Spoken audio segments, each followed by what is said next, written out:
All right, everybody. I am here with David Pallmann, who some of you may know. He's been in a lot of the sort of YouTube debate spaces and all that stuff. David, why don't you introduce yourself? Tell us a bit about who you are, what you do. Well, sure. And thanks for having me on. And I'm a longtime fan of a lot of what you do since I discovered you kind of after my own departure from moral realism. But then a lot of what you said was kind of consistent with my own thinking on it. So that was sort of how I became familiar with your work on the topic. And I've enjoyed a lot of your content ever since. But yeah, about me, I'm an internet personality, so nothing particularly special. But I do a lot of work in the Christian apologetics world, Christian theology world. I have my own channel. It's called Faith Because of Reason, where I tackle those sorts of topics, including occasionally the issue of moral realism, though it's less of a focus for me than it would be for someone like yourself. But that's a little about me. Cool. All right. And so before we get started in what we're going to be talking about today, with the title is going to make it obvious. I do give out Lance Loot, which is just a way to incentivize people to get diving in the. I also may mention my camera started freezing up again. It was gone for a little while and it's back to it, so it's going to be doing that. We'll have to live with it. So let me deal with that first. Nitty, I think you commented before we started, so I've got to start with Nathan. So Nathan says, here for it, should be good. David is good to talk to. And this is actually my first time actually speaking with David. We mostly discuss things on Facebook. If it's any other topic than moral realism, we tend to butt heads and argue.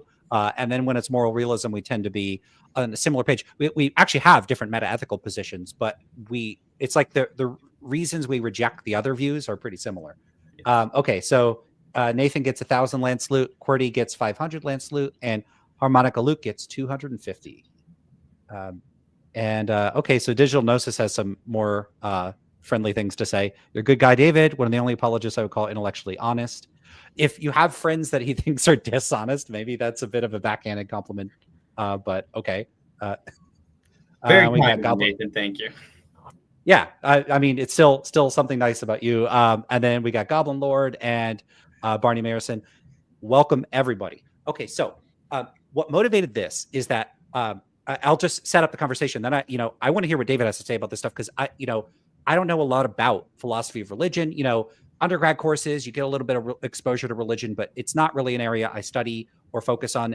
And one thing, if you don't know David, is that David is like the most prolific reader that I've ever heard of, and reads like 4 books a day or something. That's probably hyperbole, but it's an absolutely just insane amount of reading.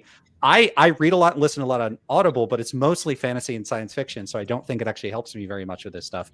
But David is mostly reading like serious, like nonfiction philosophy stuff, right?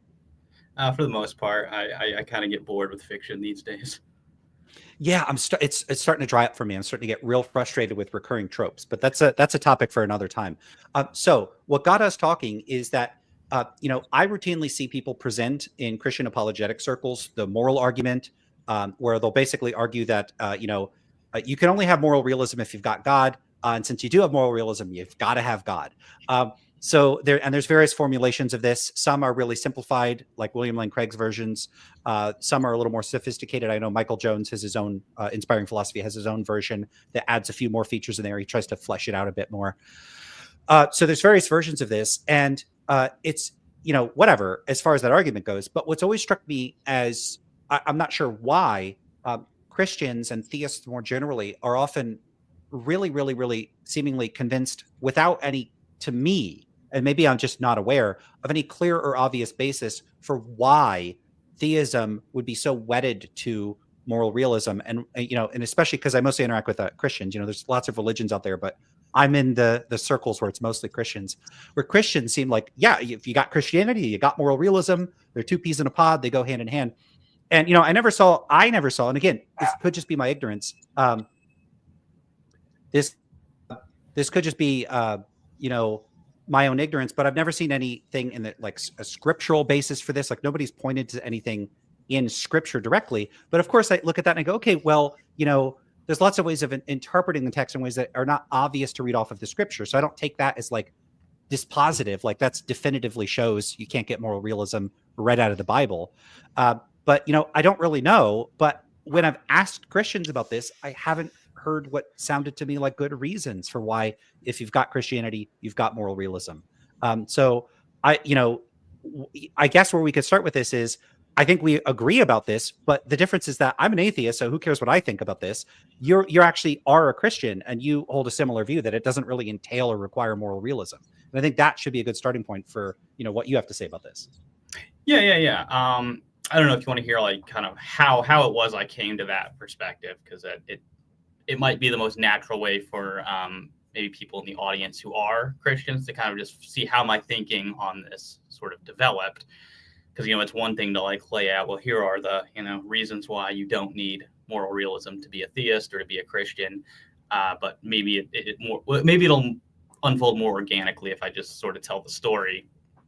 So obviously my introduction to metaethics, or just moral philosophy more generally, came as a result of my interest in Christian apologetics, right? So my father is a pastor. He's been a pastor of a church for, as long as I've been alive. And so I was obviously raised in this very strictly fundamentalist sort of environment, where obviously a lot of things were said to be moral, immoral. And usually, if you ask why, it would always kind of come back to because God says so, right? Or the Bible says so. So we had this sort of very authoritarian sort of moral outlook on the world, I suppose. And that's just what I was raised with. And so my kind of introduction to the moral argument came from reading C.S. Lewis's Mere Christianity. He really, harps on the moral argument in that book. And it kind of clicked with me, right? Like, well, if you're an atheist, then you don't have this sort of authoritarian figure, right, to go back to. So there can't be any basis for saying that things are right or wrong. It's just going to be everyone's opinion, because you don't have an absolute authority that everything goes back to. And so it was very consistent with sort of how claims of things being right or wrong had been presented to me my whole life. As I got a little deeper into the world of Christian apologetics, I would run into things like the Euthyphro dilemma. I think that's how it's pronounced. And basically, right, so are things moral because God says that they are, or does God command things because they are moral? And this is, supposed to push back on the really sort of very, I guess, like simplistic sort of divine command theory that I had been assuming up till that point. And so this eventually pushed me back to just think, okay, like what exactly is my own sort of moral perspective here? Because I would just have assumed, I'm a theist, I'm a moral realist at this point. That was just how it was always presented to me. I didn't think there was really any other option to that. And for me, like, doubts really began when it came to this issue of moral obligations. I think Danny from Phil Talk, right? He was having a debate with Tom Jump. It was on the issue of, I think, property dualism. But one of Danny's main arguments was the sort of is-ought distinction, the fact-value distinction. And so that kind of got me thinking, kind of, what exactly is an ought? And I tried to get an idea on what is the idea of a stance-independent obligation.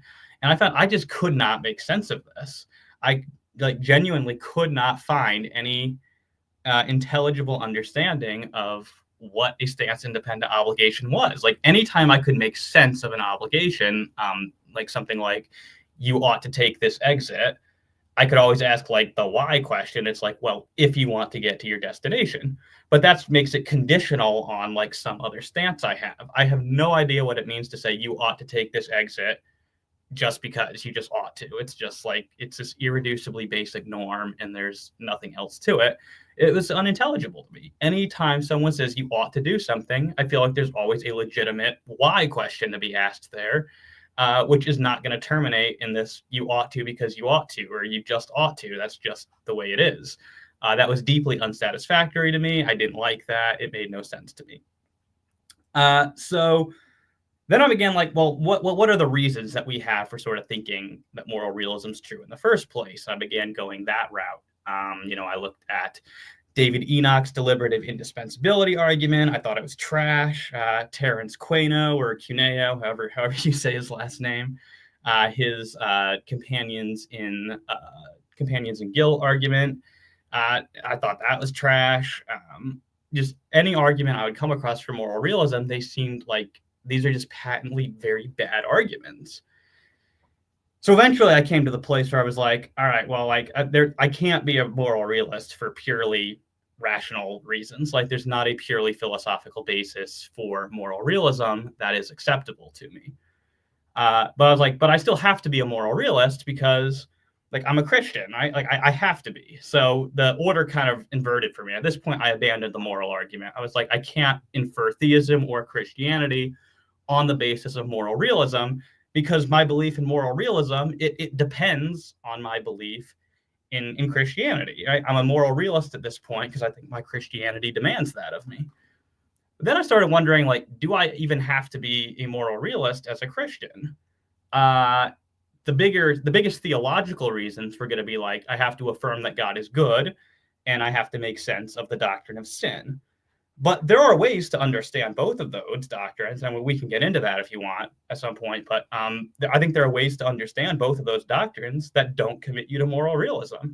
It's like, well, does the Bible commit me to moral realism? So I started studying like moral language a little bit, and I found out like actually, just the sort of very like surface level moral statements you find in the Bible, those can be understood in ways that are consistent with moral anti-realism. So I don't have to be a moral realist in order to take the Bible seriously. I can believe the Bible and not believe in moral realism.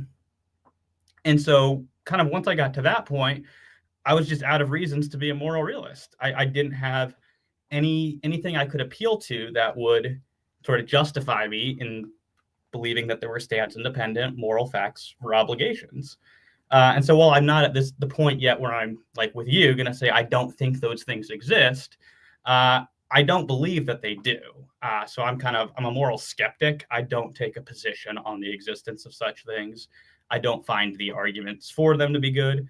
At the same time, I don't like have compelling arguments against their existence either. So I just sort of suspend judgment. And so that's kind of the story of how I became a probably fairly typical theistic moral realist to becoming a theistic moral skeptic like I am today. Cool. All right. So that's an important point to emphasize because I have on occasion seen people describe you as a moral anti-realist. And from our discussions, it became immediately clear that you don't actively affirm that there are no stance-independent moral facts. And so, pretty much as a matter of definition, you're not a moral anti-realist. And yet at the same time, you don't affirm that there are stance-independent moral facts. So you're not a moral realist either. And so, that should be something that when you're where you're staking your ground here, it'd be really helpful to just really get people to recognize you're not saying you're a moral anti-realist. That's correct, right? Yeah, and I think some of the confusion of this could have come from maybe some statements I made carelessly when I was sort of beginning down this path, when I was really starting to question the truth of moral realism. I think I probably said some things that I either put them too strongly, I phrased them carelessly. I probably did say things that reasonably gave people the impression that I was a moral anti-realist. And to this day, I would say that I do have leanings that way. Like if I had to pick one or the other, I would go anti-realist. So I do have a lot more inclination towards the moral anti-realist position than towards the moral realist position at this time. So I can see why that, mistake would have, why people could have thought that about me. But yes, I don't actually want to say that I don't think that, stance-independent moral facts or obligations exist. I don't definitively claim that moral realism is false. I claim that it is unjustified, at least, by the general reasons that are offered in support of it. I could not appeal to anything that would suggest that these things exist, nor could I appeal to anything that would suggest that they don't exist. So I don't take a position on it. And maybe for people in like the philosophy of religion sphere, my position would be most comparable to like agnosticism with respect to the question of whether or not God exists, right? It would be like not a theist, not an atheist, agnostic. I don't take a position on it. And so, yes, I appreciate you highlighting that point. So, one of the things that I've sometimes heard is that people will say, okay, well, these relativistic views, they're actually best understood to mean that moral facts don't depend on the standards of people or humans or finite beings. But if they depend, you could carve out a special space where moral realism is actually the view that there are either stance independent facts or they're dependent on God's stances, but that's okay. That's still realism. I've heard this. I don't know if you've heard this before. What would you make of that sort of objection where someone's saying, hey, okay, well, if you think moral facts are dependent on God's stances, you're still a realist? Yeah, I think then we are just sort of like playing a semantics game at that point, right? You can probably concoct some definition of moral realism that's going to include me in it. I think there are probably theories of like naturalistic moral realism that would even include you. Like you're the arch anti-realist on the internet at any rate. And probably someone can concoct a theory of moral naturalism that's going to be acceptable even to you. I think you've sort of described these as like trivial theories of moral realism in the past. And so in a way, I mean, yeah, you can probably carve out some definition of moral realism where my own view is going to get categorized as that. The question is that what moral realism is like generally understood to mean in contemporary analytic philosophy? And it's not. It's very specific that this is supposed to be stance independent moral facts or obligations. So if you say, well, they depend on like, well, I'm going to say that it's like independent of human stances. I mean, obviously we can come up with counter examples there, right? Like say aliens, for example, like can we say it's dependent on like the stance of like a hypothetical alien race, for example? Presumably not. And so basically then it just becomes this very ad hoc definition. I think it was Randall Rouser, I heard, he once defined moral realism as the thesis that there are stance-independent moral facts, there are moral facts and obligations that don't depend on the stances of non-divine beings. It was like that was how he defined moral realism, and that's such an ad hoc definition. I don't see the motivation for that. But like, sure, if that's how you want to define it, then maybe I'll come up with as a moral realist by that definition. I don't really care that much about the semantic debate there. I care about the substantive one. And if we're going to like, yeah, if you broaden your conception of moral realism enough, you're going to be able to include just about anything. So probably there's a way you could get me in there. I would just probably take the same move you would and say it ends up being pretty trivial. Yeah, so I could say explicitly that there have where moral naturalists have sort of stipulated like if well what I mean by a moral fact is this, and do you think there's facts like that? I'm like, well, yes. And they're like, well, then you're a moral realist by this conception of moral realism. Okay, then I am. Like, of course, there's some construal according to which I'm a moral realist. There's construals of God according to which I'm a theist. Like, you can always carve up the terminological space in a way where you could sort of gerrymander someone to be within the boundaries of a particular position. That doesn't mean that there isn't a legitimate discussion that one could have about whether or not the current way in which contemporary metaethicists are construing things is the best way. I've heard Christians and theists and just people in general talking about metaethics say, look, there really is something fundamentally different in certain qualitatively important ways between moral facts coming from God and moral facts coming from like my preferences is like this, like as a human. And I agree with that. It's, if some human has some moral standard and they're like, Lance, obey it, I might just be like, no. But if there is a God and they're like, hey, these are the moral rules that I'm going to enforce, well, I'm listening. Okay, well, I'm going to have questions like, well, what if I break the rules? Now what happens? So if a God has like infinite enforcement ability, that's going to matter to me. But those questions are not directly the question of are they stance independent or not. That's pretty much the only thing I care about when it comes to this question, because like actually the question I'm asking is, does theism entail that there's stance independent moral facts? Not does theism entail like insert whatever definition you want for the words moral realism. So I think we're on the same page there. But I want to give credit to what prompted this is that Derek McAllister is in the chat, and I don't know if you saw, but we had a discussion, I don't know, a month or two ago now, and so Derek had said Christianity is only stance dependent if you construe that as dependent on God. I alluded to this in my earlier discussion with Lance. So thanks for the reminder of that, because I think it's an important point worth addressing. Yeah.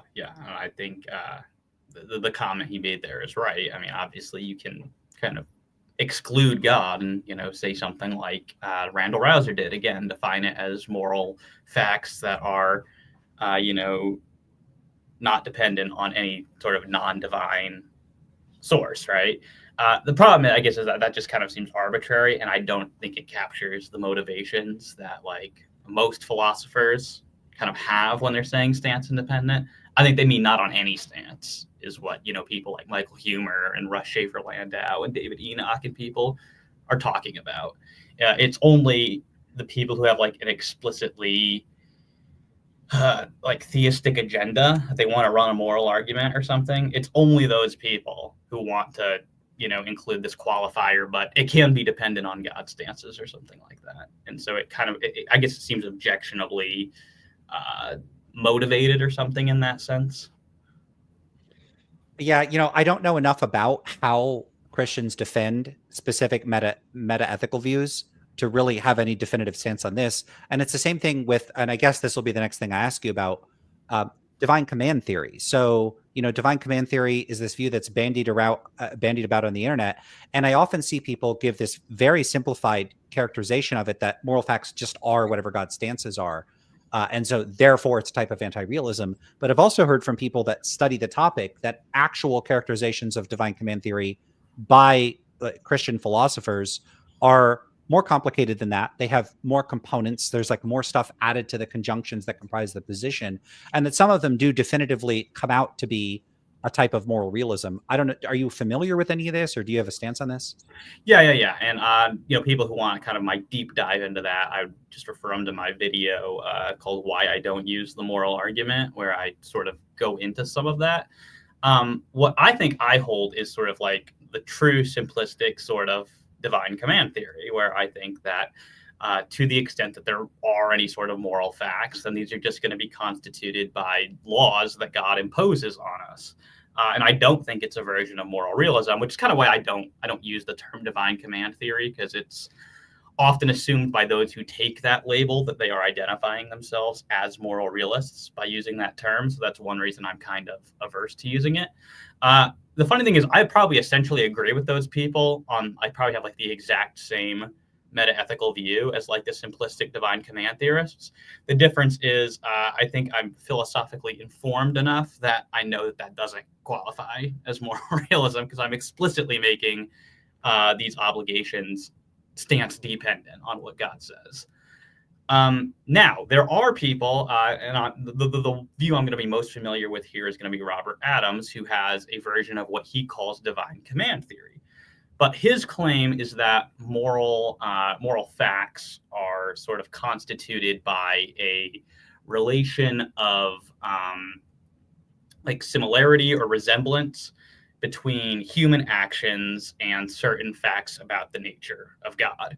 And obviously, if giving to the poor is a good thing because it resembles the appropriate part of God's nature, obviously that's not stance dependent, right? So that, I think that does qualify as a moral realist theory.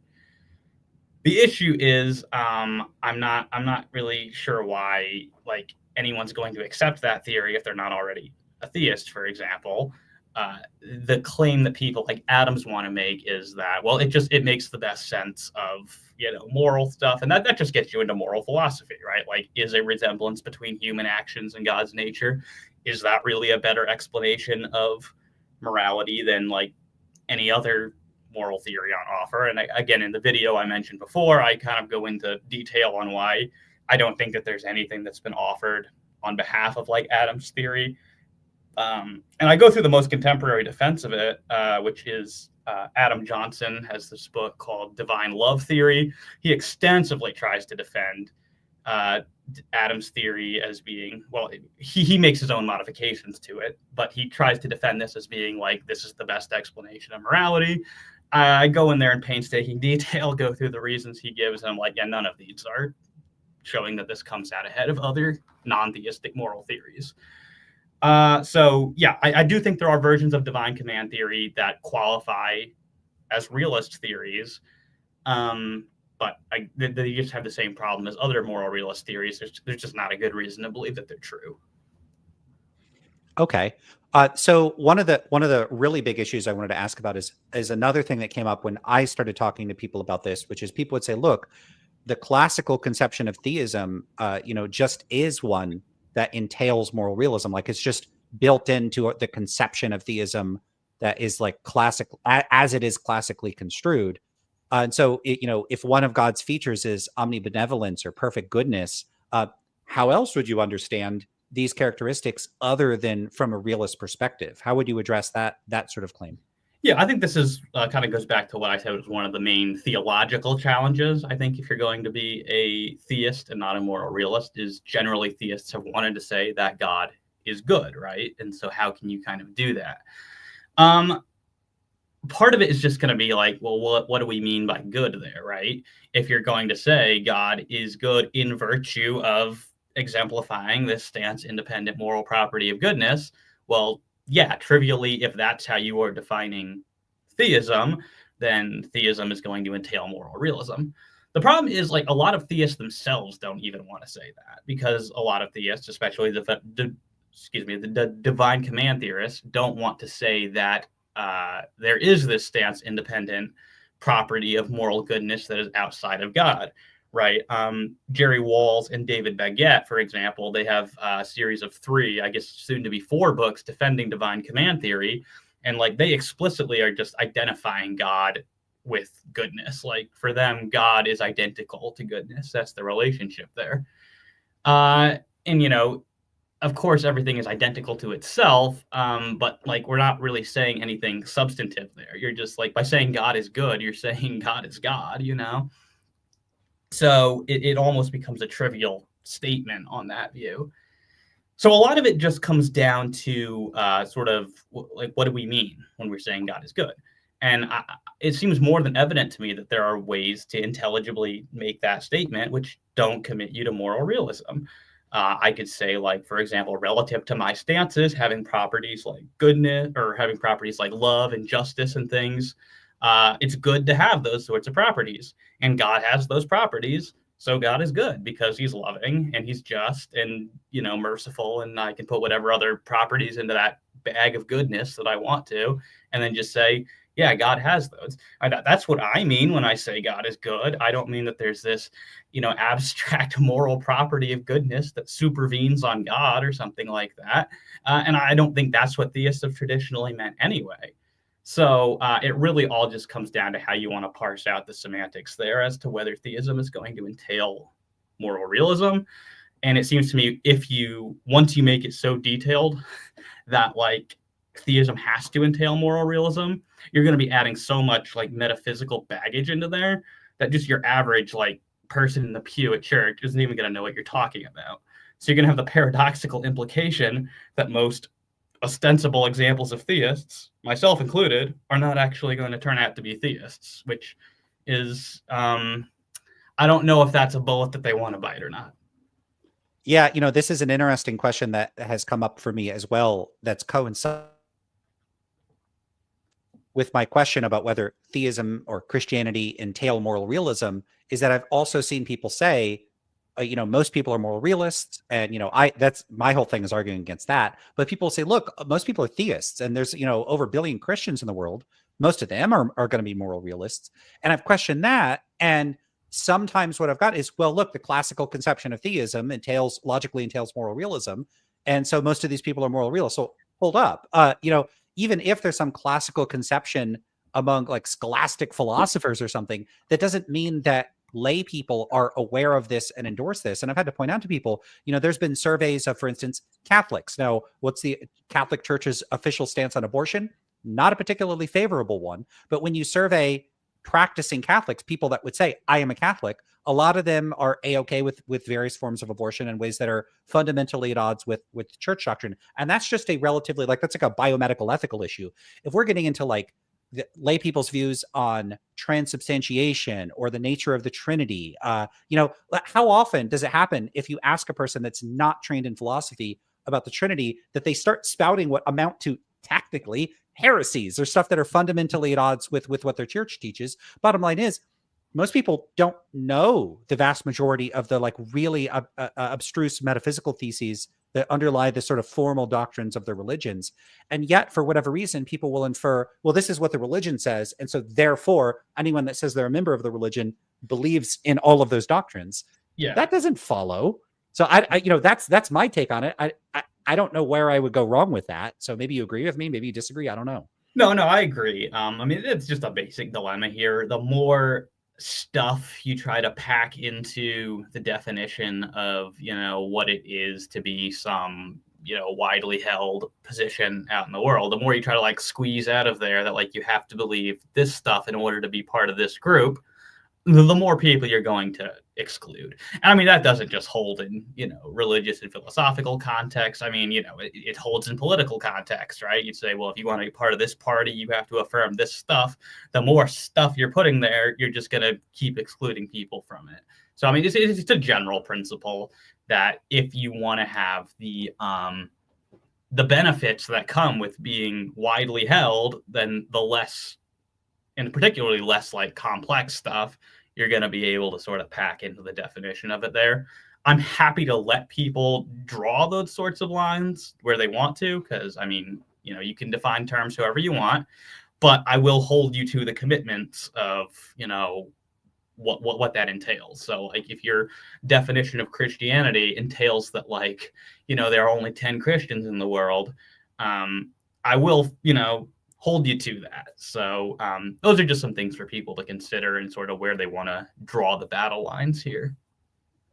Yeah, and you make a good point I want to re-emphasize, which is that if we want to say, as a matter of definition, theism entails moral realism, and it turns out, like, let's say we went out and we did a bunch of empirical research and we found out most self-identified theists or Christians in particular don't think that, they don't think there's an entailment, or they don't endorse moral realism or something like that.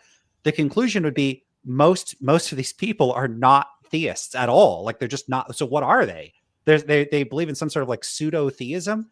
That's a pretty weird conclusion to draw. And that would be something someone would be committed to if they want to have this like, argument by definitional fiat. I don't think it's going to work out very well. It's going to lead to some really bizarre conclusions that are, as far as I could tell, at least as bizarre as any claim to the contrary. I don't know. Yeah. Yep. I completely agree there. So, another thing someone might bring up, and you had mentioned this earlier, is there's not just the classical. Oh, actually, I have a question about that. Before I forget, I took notes, so I have the other stuff.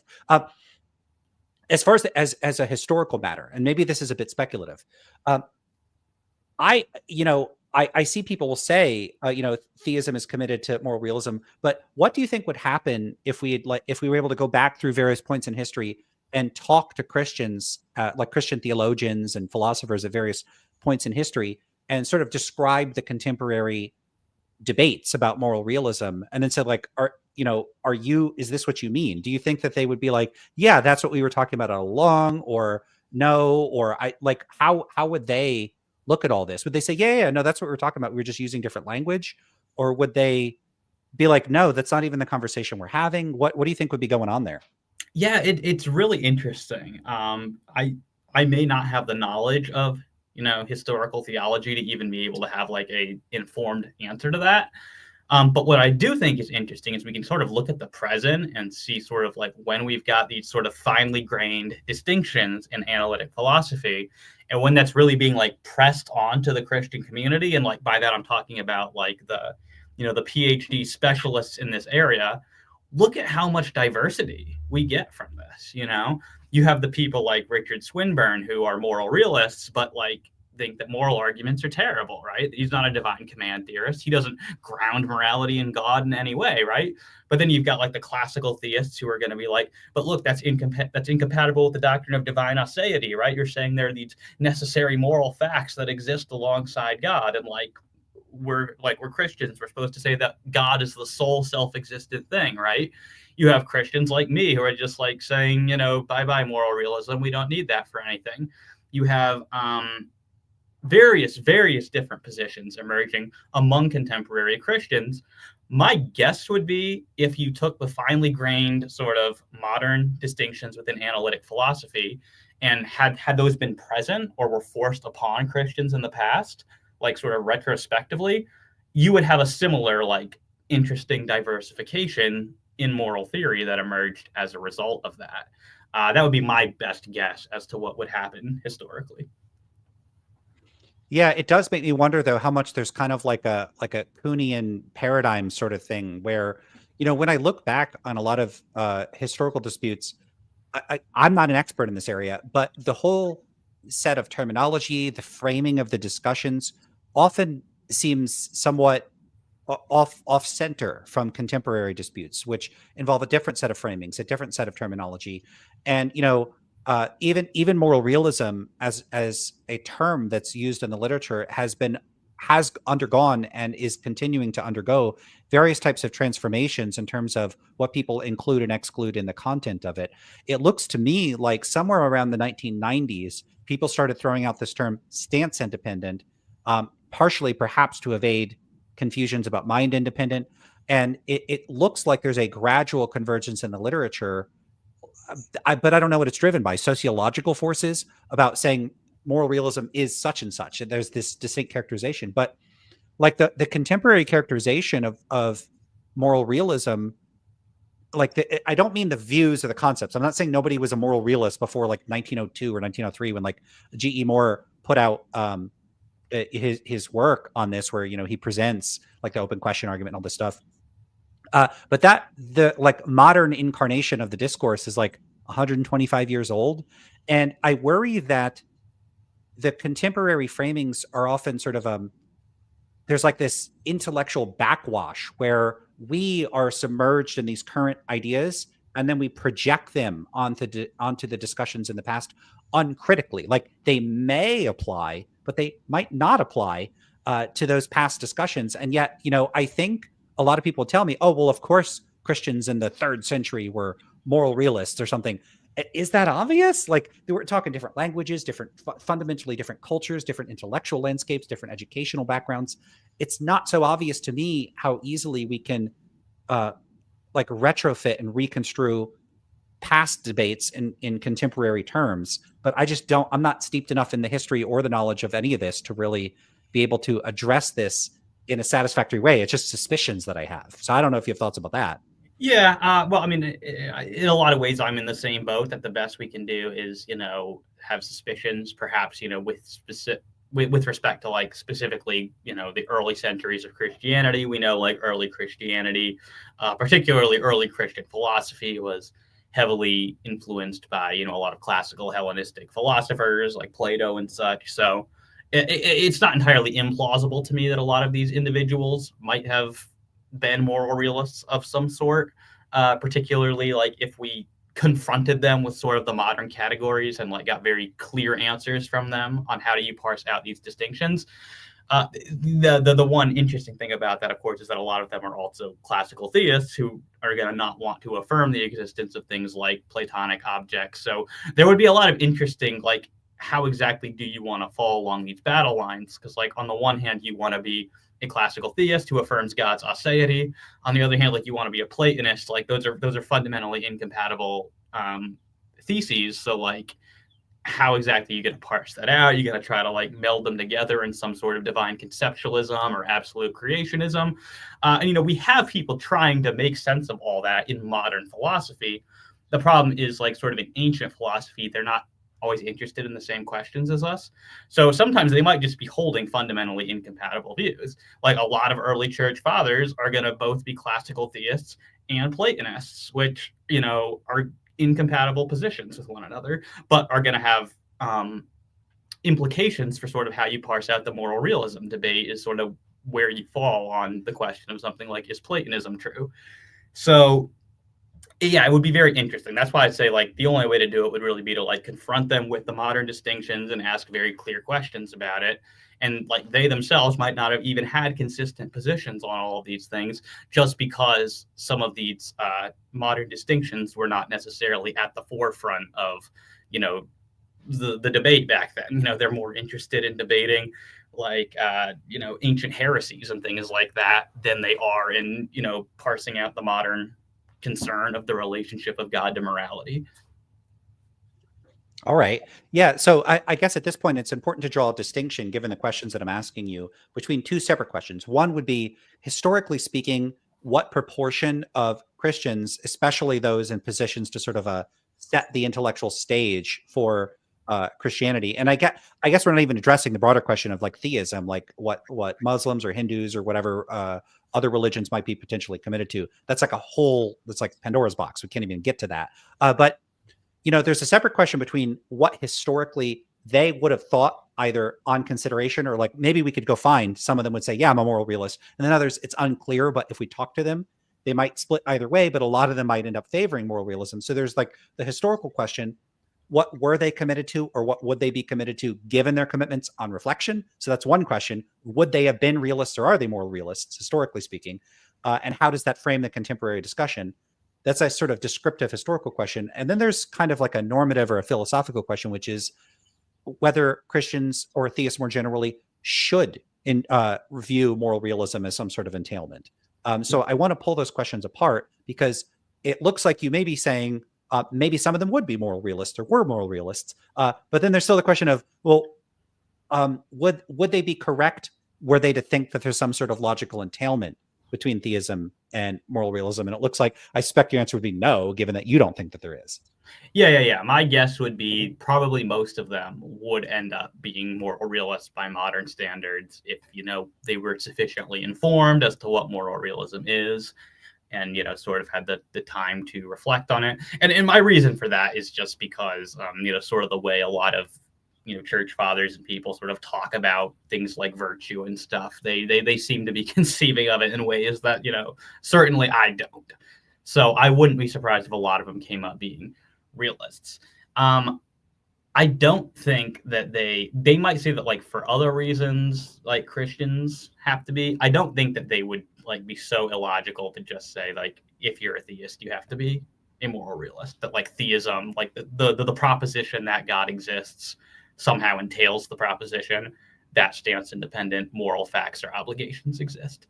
Like, maybe they would say that, but I think they'd be completely wrong in doing that. There's just not an entailment relation between those two propositions that I can see.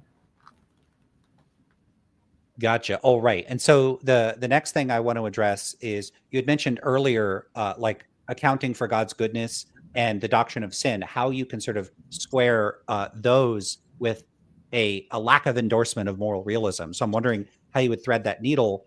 And to give this a little more context, when I've seen people concerned with, a rejection of moral realism on your part, I've sometimes seen them express this as though there would be something like bad about this, like there would be really major practical consequences. I'm not sure exactly.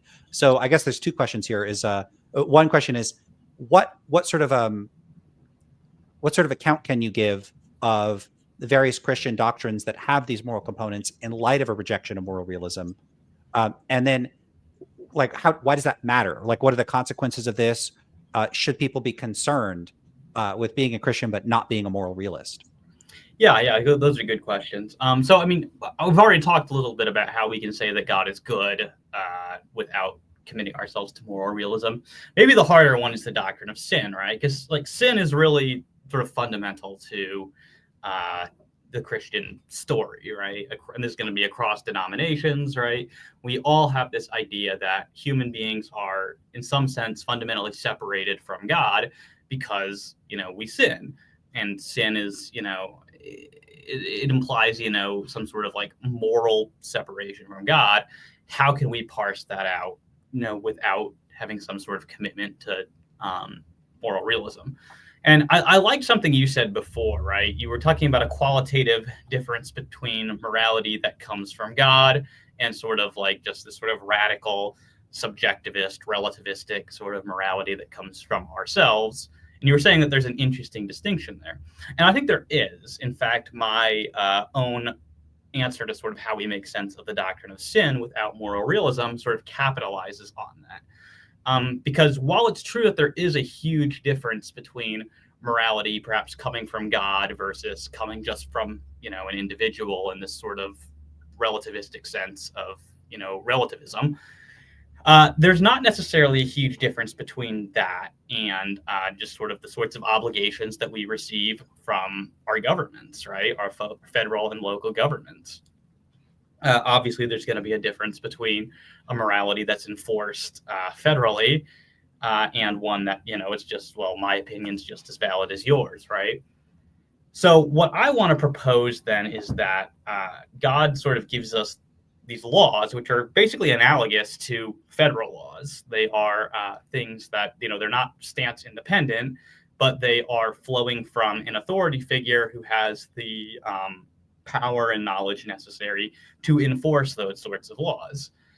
And so when we sin against God, what we're doing is we're sort of breaking those laws. And so that puts us in a situation where we are separated in that sense from God, just as we would be from sort of the good graces of our own federal government if we, murdered somebody or robbed the bank or something like that.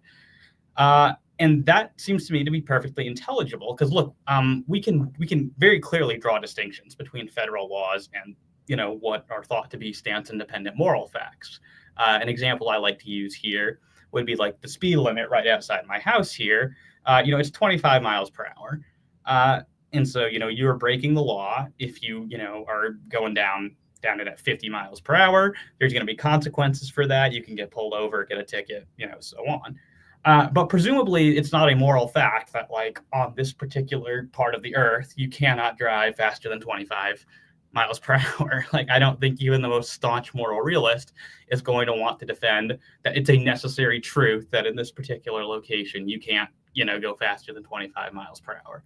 Like, suppose they raised the speed limit to 30 miles per hour. Presumably that's not something immoral, right? So it's not a necessary truth that you can only drive at 25 miles per hour.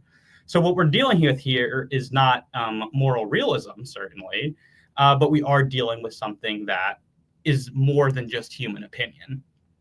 And I think that's where a lot of the confusion comes in for a lot of Christians, is they've got this sort of binary between like it's either moral realism or it's just your opinion. And part of sort of what I've been doing is trying to push back against that and say like, no, you've got a lot of space in between moral realism and it's just your opinion, right? And your opinion means no more than anyone else's. So that's more or less how I would get a doctrine of sin without committing to moral realism. I say that God gives us laws, we can violate those laws, and this is exactly like the sense that the federal government gives us laws that we can violate. It's not relativistic, but it's also not moral realism. Yeah, that's where I've been doing a lot of work in pushing back against, I guess what you could say are these like false or pseudo dichotomies that people push, where it's like realism or morality. I've seen people say either moral realism or moral subjectivism, and people are flabbergasted to discover that there are more anti-realist positions than just subjectivism. And even within the relativistic views, I mean, among other things, relativism is technically consistent with realism. What you actually are dealing with are stance-dependent accounts, stance-dependent cognitivist accounts, which no one, like I started calling it. I don't see anyone else calling it that. So that's one type of anti-realism: non-cognitivism, error theory, quietism, various types of constructivism. They're not aware of all these other categories and options that are available.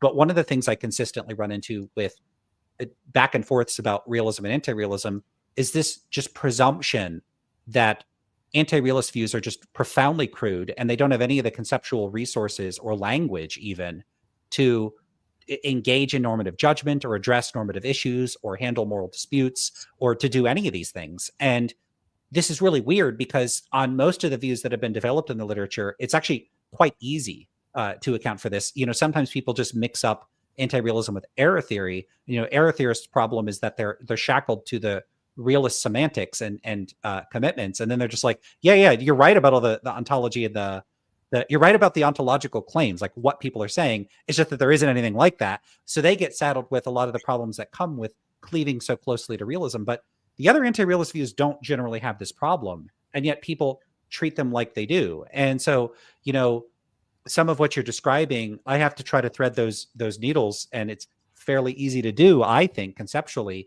And yet it's not clear how much this lands with people, because people really do seem to think that if you abandon moral realism, it's people say stuff like might makes right, anything goes, everything is completely arbitrary, nothing could possibly matter. I saw an argument today where someone was paraphrasing Derek Parfit that said, if moral realism isn't true, then life would be meaningless, but life is meaningful, so moral realism is true. I think it was something like that. Where like without moral realism, nothing would matter. No one would care. Like nothing.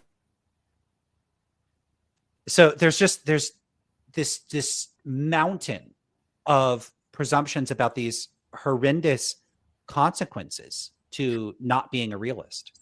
And something I was going to say about that is, you notice how like almost all the arguments for moral realism just are arguments from consequence. Like it's just like, well, if moral realism is not true, then you get, XYZ horrible consequences from that. And this is one thing that really bothered me when I was looking at the arguments for moral realism, is those sorts of arguments can be helpful to like motivate us to look at the issue. But principally, they cannot do anything to establish the truth of moral realism because maybe those consequences just obtain, you can't say, I don't like this consequence, so therefore it doesn't obtain. It doesn't follow at all. So that was one problem I had with a lot of the arguments for moral realism. That was sort of how I was approaching this when I did my own study of it, is I was just a little more willing to be like, all right, maybe that's a consequence of rejecting moral realism, but maybe moral realism still faults and the consequence obtains. One thing I appreciated about your work was you actually, I was listening to you, you were like, actually, a lot of these consequences, they don't even follow in the first place. And I was like, oh, that's actually kind of right too. So, those are sort of dual problems with a lot of the arguments for moral realism. And sorry, just to go back to something that you'd asked before, you'd also asked sort of what are the consequences of sort of having a version of Christianity that doesn't embrace moral realism. Sorry, I forgot to answer that one before. And I'd say I really don't think that there are a whole lot of negative consequences from it. Again, my view is really just like pretty much the moral view I was essentially raised with. It's pretty strict authoritarianism, which is sort of what most Christians seem to view anyway. It's only like the philosophically informed ones who like don't like what an authoritarian morality sort of sounds like. So like Robert Adams, they come up with these really elaborate ways to have a theistic sort of moral realism that's not just because God says so. And like I think those are admirable efforts, but I'm just sort of on the other side where like I don't care if I'm biting the bullet on an authoritarian moral theory. Like if moral realism is not true, you can't say it stands independently wrong to have an authoritarian moral theory. So I'm just kind of okay with biting the bullet on that. And I mean, I think there are ways to alleviate the implications of that, because I think God is fundamentally a loving and just being. So I don't think that like the authoritarian laws he imposes on us are born out of this sort of self-serving desire for himself, right? Like they're born out of his genuine love and care for us. And so these sorts of laws are ultimately put in place, for our own flourishing, so that there are ways to mitigate against the authoritarian aspect of it. Fundamentally, I'm okay with biting the bullet on that. Now, there are some advantages to this. Like, for example, one of the biggest objections to theism would be the problem of evil or problem of suffering. Rejecting moral realism, I found, and this isn't something I had originally seen, but that's had actually very interesting consequences for sort of how the problem of evil has to be deployed. I think there are ways to deploy it against my version of theism, but the sort of number of them goes away. Like deontological versions of the problem of evil pretty much go away. You can't say God has this stance independent moral obligation to stop suffering in the world, because moral anti-realism, those wouldn't exist. So you can't run that version of the problem of evil. You can't say that like God would be a fundamentally good being, so he wouldn't be able to like stance independently. So he wouldn't be allowed to have like stance independent evils in the world. Those sorts of things just don't exist on a moral anti-realist sort of view of the world. So there are actually some perhaps unintentional apologetic advantages that actually come as a consequence of sort of rejecting moral realism that I maybe hadn't initially appreciated, but are probably worth exploring more. Yeah, I wanted to pull up the numbers, but I'll just ask you, do you know many people that consider themselves Christians or theists that would consider themselves either moral skeptics or anti-realists? I know of one other person who is a philosopher. He's a Christian philosopher, and he's a moral anti-realist. I don't know how public he is about that claim, so I'll probably not say his name on here just in case that's something because I know he's employed at a Christian institution and stuff. I don't want to create problems for him, but at least privately, at least one Christian philosopher has reached out to me and said he was interested to find that there was someone else who held this view, because he like didn't know of almost any other Christians who were not moral realists. So yeah, the answer would be I know of one other person. Yeah, we might have one of them in the chat. I don't know if he's here or wants to identify himself. But the other thing I noticed is that in the Phil paper survey, you may know in those results that they actually cross list some of the questions in conjunction. And so one of the things you could look at is the breakdown between theists and atheists on the endorsement of moral realism. And while it's higher among theists, it's not unanimous. I'm looking at it right now, and you have among theists that responded to this question about moral realism, 279 chose moral realism, and then 38 chose anti-realism. I don't remember the exact number. I don't know what that is, like 10 or 11 or 12% or something like that. So it's not zero. And if it's like 10 or 12%, that's not a negligible number. That's pretty high. Yeah, I actually I did not know that, but that's very interesting. Actually.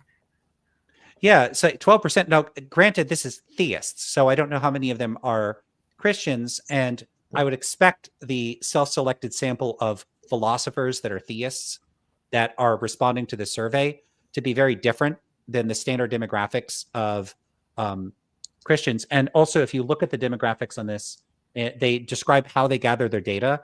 And I think they primarily focused on philosophy departments that had a specific number of members in them and stuff like that. I don't think they were reaching out to like seminaries and stuff like that. So there might be a skew towards people that are more like like they don't identify with any particular religion. But I don't know, because I don't think we have data on that. Can I answer one question in the chat here? I have someone asking if I am an anti-realist, because they say it sounds like I'm saying that on my view, there are sort of stance-dependent moral obligations. So I'm not, I don't actually take a position on the realism, anti-realism debate. And the reason why is because while it is true that on my view, sort of the obligations that God gives us are dependent on his stances, you could nevertheless say that God sort of is aligning his stances with stance-independent moral facts, and so that he sort of issues laws on the basis of these stance-independent moral facts that are out there. So my theory is actually consistent with moral realism. You could add moral realism to it. I just don't. So I don't take a position on whether those sorts of facts exist or not.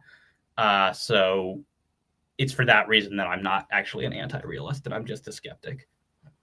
Cool. All right. And I posted the question on the screen here. Yes, I saw that. Yeah. So one question I wanted to ask you before I forget is this concept of aseity. I don't even know if I'm pronouncing it correctly. I'm just not that familiar with this stuff. Can you tell us what that is? Because I ran into somebody that said, and I think you might have seen this, that, oh, well, since this is a feature of God and it entails moral realism, you've got to get moral realism out of theism. Can you explain what aseity is, and then your take on whether that entails moral realism? Yeah. So this is going to be a big one for the classical theists. Aseity is supposed to be God having like the property of sole self-existence or non-dependent existence. So in other words, God is supposed to be the only thing that exists in a sort of non-contingent way. Only God is like self-existent, self-sustaining, doesn't depend on anything else for his existence. I don't know how that would in any way imply moral realism. There are certainly like a Platonic moral realist theory would be fundamentally incompatible with that, because that's going to say that moral facts exist as necessary truths on their own. That would obviously contradict. So, I could see an argument being made that moral realism is incompatible with the doctrine of divine aseity. I have no idea how you would build the argument the other way around. And I know someone was arguing with you in the comments on my post about this the other day. I have no idea how they were getting there. I could tell you what the doctrine of divine aseity is. I myself even probably believe in it, although I'm not as like firmly committed to it as like my classical theist friends would be. But yeah, I'm inclined to think that the doctrine of divine aseity is true. I have no idea why that would entail that there are stance-independent moral facts or obligations. Okay. Would there potentially be a way of construing the concept of like God, like God's nature, in such a way that God doesn't technically have stances in the way that people do? And so you could get a kind of realism out of moral facts depending on God, but since God isn't like an agent or an entity that has stances in the same respect as like finite beings do, that technically, even though the moral facts depend on or come from God, it's still some type of moral realism? So maybe, and again, my classical theist friends are a lot like this. Like they want to say God is absolutely simple, so he doesn't actually like have thoughts and he doesn't actually have like desires because you can't divide God up into parts like that. I myself find this stuff unintelligible. It makes no sense to me to say that like, God has all knowledge, but there aren't like particular items of knowledge. Like there aren't actually justified true beliefs that God holds. So, I mean, I myself have a very difficult time making sense of like this very like austere form of classical theism, like in the tradition of Aquinas and people like that. It doesn't make any sense to me. There might be a way to parse it out if people think they can understand these things. I'm happy for them to like, if they think that they can get an understanding of God not having stances, but nevertheless like issuing commands which are not based on or reflective of his stances. I mean, welcome to try. I myself can't make sense of that. It makes no sense to me at all. Okay. Now, one thing I don't think I really had asked much about, I think I just mentioned this, is, I said I've never seen any scriptural basis for an endorsement of moral realism in the Bible. What is your assessment of this? I mean, is this something that has been thoroughly canvassed and people think, oh, yeah, this passage here supports moral realism? Or do you not think that? I mean, I will say, I have asked Christians and they said, oh, of course it favors moral realism. And then they give me passages where it's just stuff like God is good or like the law of God is written in our hearts. And I'm like, well, that's consistent with like someone making it the case that we have an intuitive sense of what's right and wrong, but it doesn't have to be as an intuitive sense of what stands independently right or wrong. Like, you could write the law of like what food is good or bad on my heart. I'm not meaning to parody or satirize it, but like you can instill in someone in some divine way a sense of making normative distinctions in a way that doesn't require realism. And nothing about that explicitly struck me as entailing realism. But I don't know, what's your take, on scripture? Like, does it say anything that would give any clear indication of a support for realism? Yeah, so in the first place, let me say this is not something that I think has been extensively canvassed. And I think like a full defense of theistic anti-realism, particularly one that's meant to appeal to Christians, would need to do more thorough work in this regard. So it is something I sort of regard as like open. I find interesting. And, most people who do it though have like no familiarity with sort of moral semantics, moral language. They're not, they have no expertise there. So to them, when they just read like a moral pronouncement in the Bible, they assume, oh, that has to be a moral realist pronouncement, right? And a lot of it comes from the sort of binary I mentioned before between it's either moral realism or it's moral relativism. And like, well, it's not relativism, so it has to be moral realism. I think that's doing a lot of the work and sort of the sorts of when people just sort of like proof text a bunch of Bible verses that make moral pronouncements, right? And like you said, generally just having a little bit of knowledge of like what moral anti-realism actually entails, a little understanding of moral semantics, you'll be able to understand these sorts of pronouncements very easily without capitulating to moral realism. So that has generally been my experience. I guess the two passages that I see, I think I was, Cameron from Capturing Christianity, of course. I went back and forth with him on this a couple years ago. The two passages he cited as, well, he cited them like they were decisive objections to to my view. But it'd be 1 Corinthians 15:33, where, Paul says, don't let anyone lead you astray because bad company corrupts good morals. And then the other one he appealed to was Acts 5:29, right, where we see the apostles saying we ought to obey God rather than man.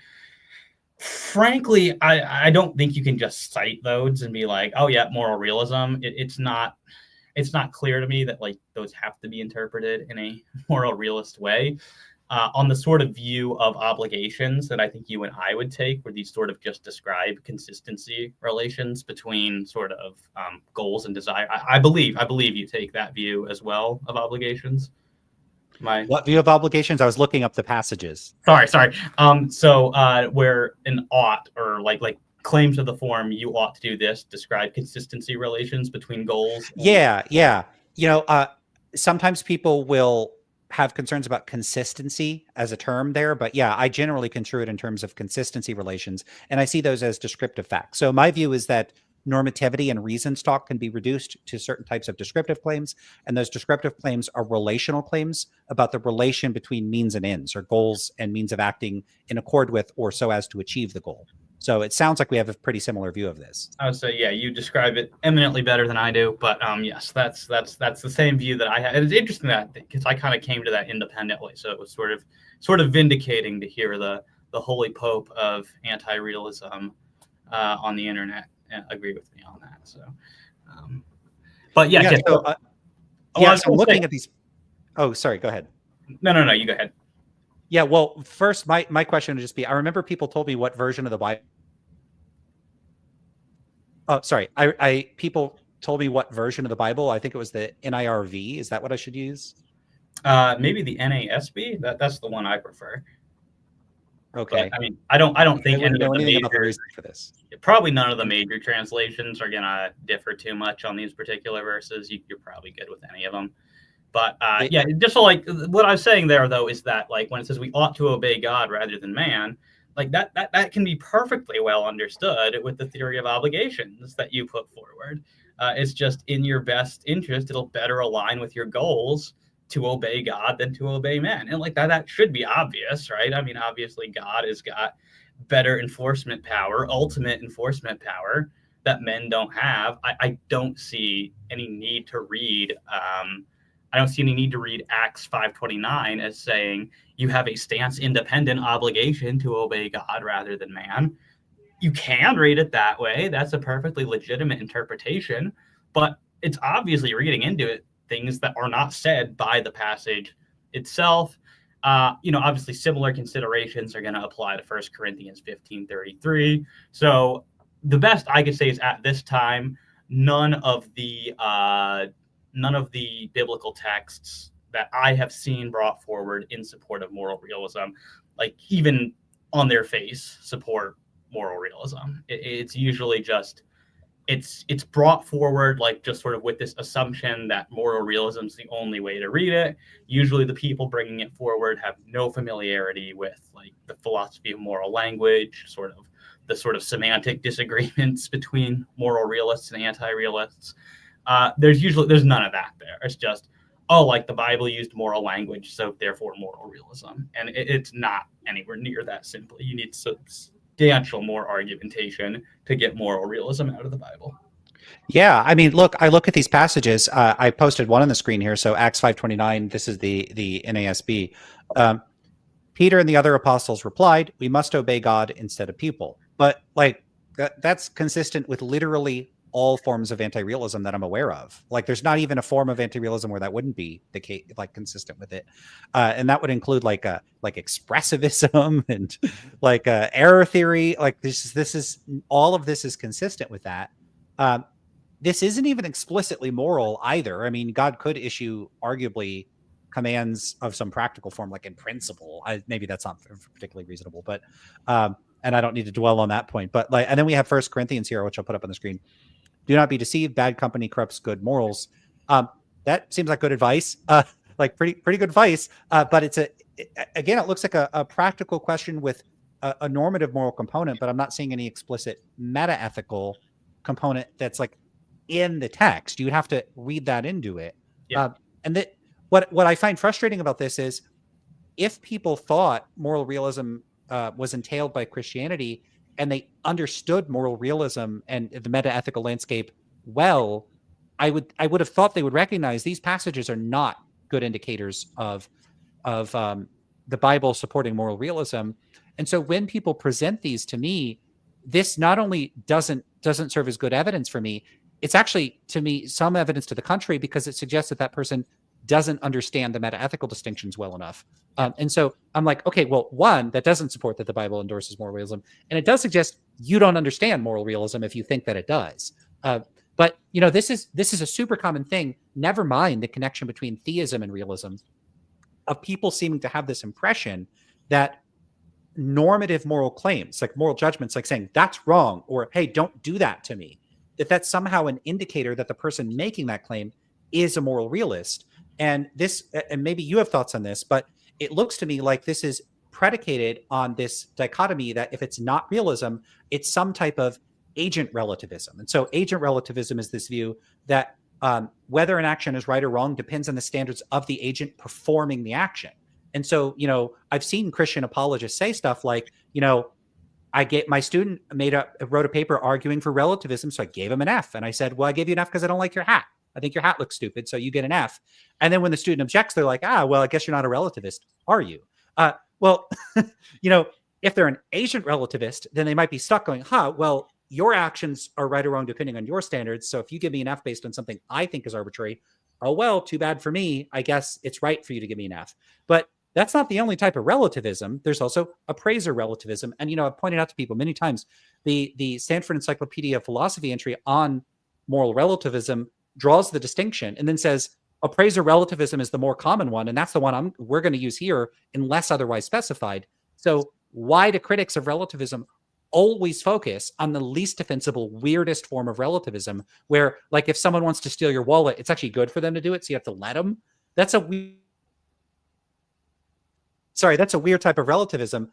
So it looks like people will say, oh, well, these normative claims, they've got to imply realism, because if you were an agent, if you're not a realist, you're an agent relativist. And if you're an agent relativist, you wouldn't care what other people think. You wouldn't care about what's right or wrong, because whatever people want to do, it's okay for them to do. So why would you care? So if you're going around judging people and saying, don't associate with bad people, that wouldn't make sense if you're an agent relativist, which it might not make sense, but rejecting realism doesn't make you an agent relativist. I don't know if I know any agent relativists. It's a weird view.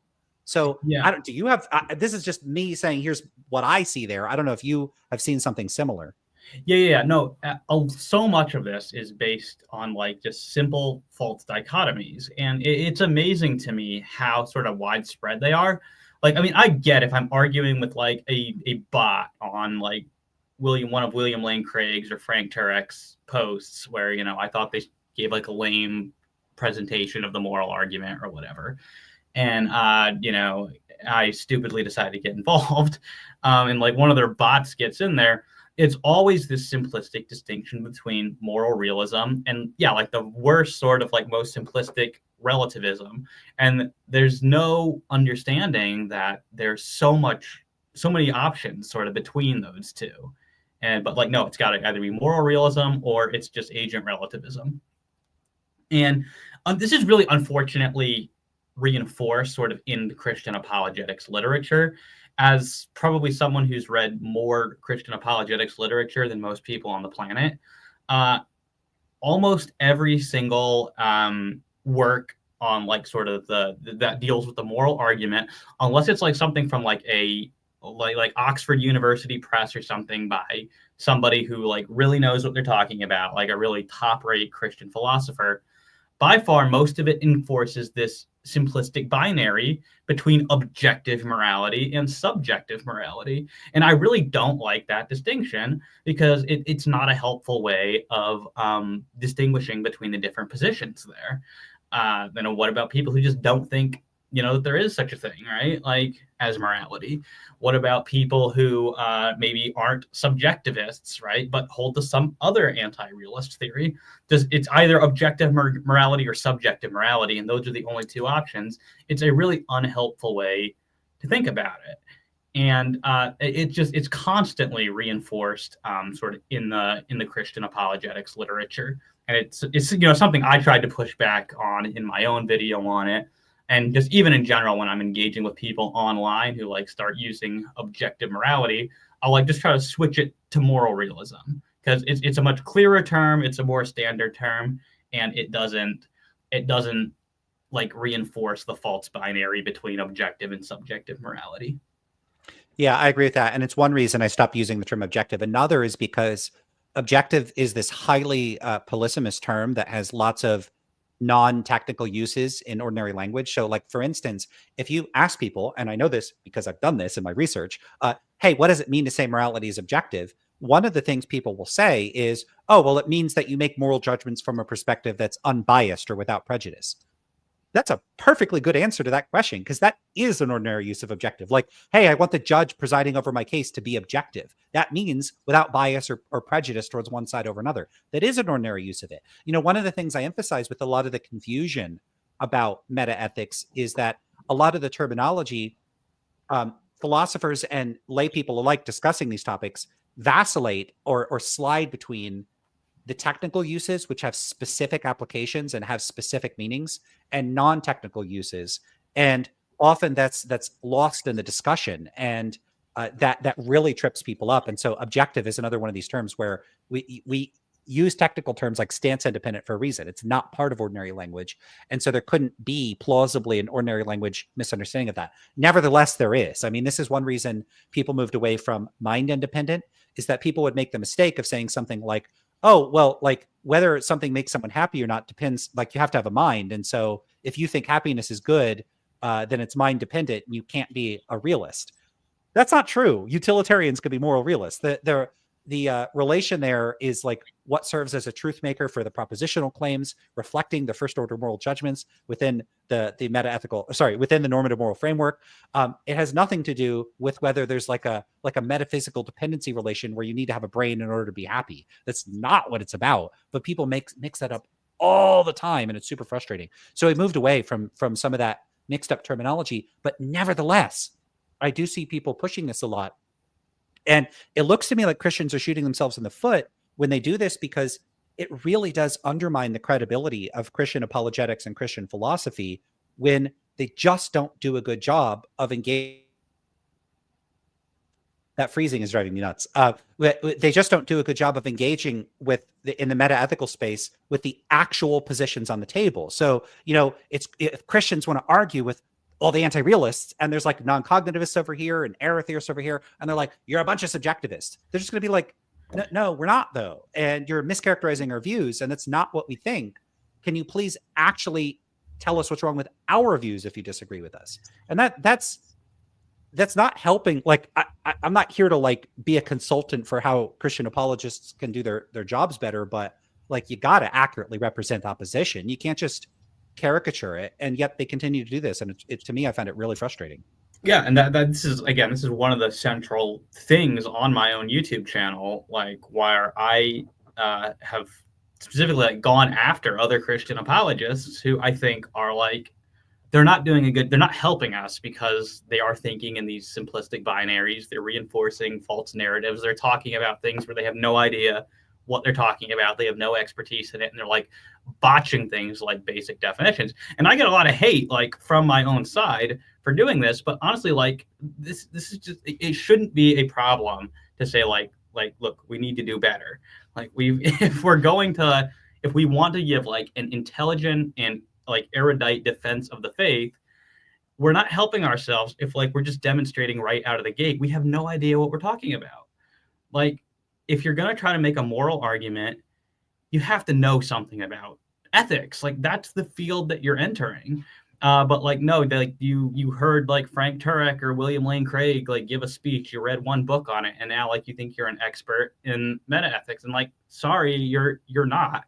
And I don't know, my view on it is better to hear it from somebody who is, ostensibly a Christian apologist like me, than, to get your lunch eaten by somebody else, out there who's not even friendly sort of to the enterprise of Christian apologetics in the first place. Yeah, well, this brings me to, and this is the last question I had on my list of stuff, so I don't know where we'll go from here. I have seen you get quite a lot of backlash for taking this position. So there's a number of things people might say and that I've seen, and I don't know how much of this, well, whatever. I'll just say some of the things I've seen. I've seen people say that you're intentionally being contrarian. You're just taking an opposing stance. In fact, somebody just did in the chat say that, but I've seen it before. I've seen people say, you're threatening your salvation, or you're otherwise compromising your commitment to Christianity. I've seen people like express concern for you as a person, like they're personally worried about you. Like, are you mentally okay? Are you like, I've seen all, and that just strikes me as just I'll just say that looks to me just incredibly patronizing. But there's a number of these basically people that make it personal when you take a stance contrary to, I guess, a lot of the mainstream views. How do I don't know. You've probably seen more of this than me because you are you. So you have access to all your experiences and I don't. So I'm wondering, what has your experience of this been like? Like, is there a lot more of this than the 3 or 4 cases I've seen? And how do you react to it? And how would you respond to people that take those positions? Yeah, well, I mean, on the contrarian bit, on that part of it, that might be the one where it's entirely possible there's a bit of truth to that, because I am a bit of a natural born contrarian. I don't think I try to like be contrary just like for the hell of it. Like I think I try to be honest with the evidence and go where it leads. But I mean, obviously, like anyone, like I've got my own psychological dispositions and like factors I could not be aware of. And so as it happens, it is true. I'm a natural born contrarian. Is that doing some of the work in it? I mean, possibly, but like there's all kinds of things where, I mean, I'm obviously like mainstream, like lock, stock, and barrel with like the rest of the Christian tradition. So like it can't just be that I'm a contrarian. Like there's got to be some explanation for why it was like this particular issue that went for me. My answer to that is that the evidence for moral realism is just abysmal and Christianity doesn't entail it. Like it's those two things. And if you can show me I'm wrong on either one of those, I would like to think I would change my position back. Like I don't have any like major commitment to moral skepticism or moral anti-realism. I could like very comfortably be swayed back to moral realism. It wouldn't like wreak havoc on like the rest of my philosophical and theological positions if moral realism turned out to be true. So that's what I'd say about the contrarian one. Yeah, the other ones, I mean, I think the nastiest one I had was somebody who was like, until you're a moral realist again and like, stay away from me and my daughters, somebody said to me. That was probably the nastiest. And then he went on to block me after that. That was probably the nastiest response I've gotten. I think a lot of it probably does come from a good place. And I mean, again, a lot of it could be just bad communication on my part. I don't think a lot of people realize my position is not actually that different from sort of your standard simplistic divine command theorist, like just your, like honestly, the view I was raised with, this very authoritarian, it's wrong or right because God says so. I'm pretty much just biting the bullet on that and not trying to twist myself in knots to like somehow preserve. No, I actually do have a moral realist type of divine command theory. I don't have the motivation to do that. I don't see the reason for it. So I'm happy to sort of bite the bullet on the simplistic authoritarianism, which is not that much different than like what you're honestly going to find from most Christians. But they think that like, oh, if you're not a moral realist, then I guess they think it means you got like no moral compass. It means you're a terrible person, or that you have the potential to become these things. Like moral realism is some sort of deterrent for you doing like horrible things. Obviously, like the guy was implying when he said like, stay away from me and my daughters if you're not a moral realist, the implication there is because I'm not a moral realist, I would not have the same deterrent as presumably most people to, not do something horrible to his family. I'm with you. I don't see that at all.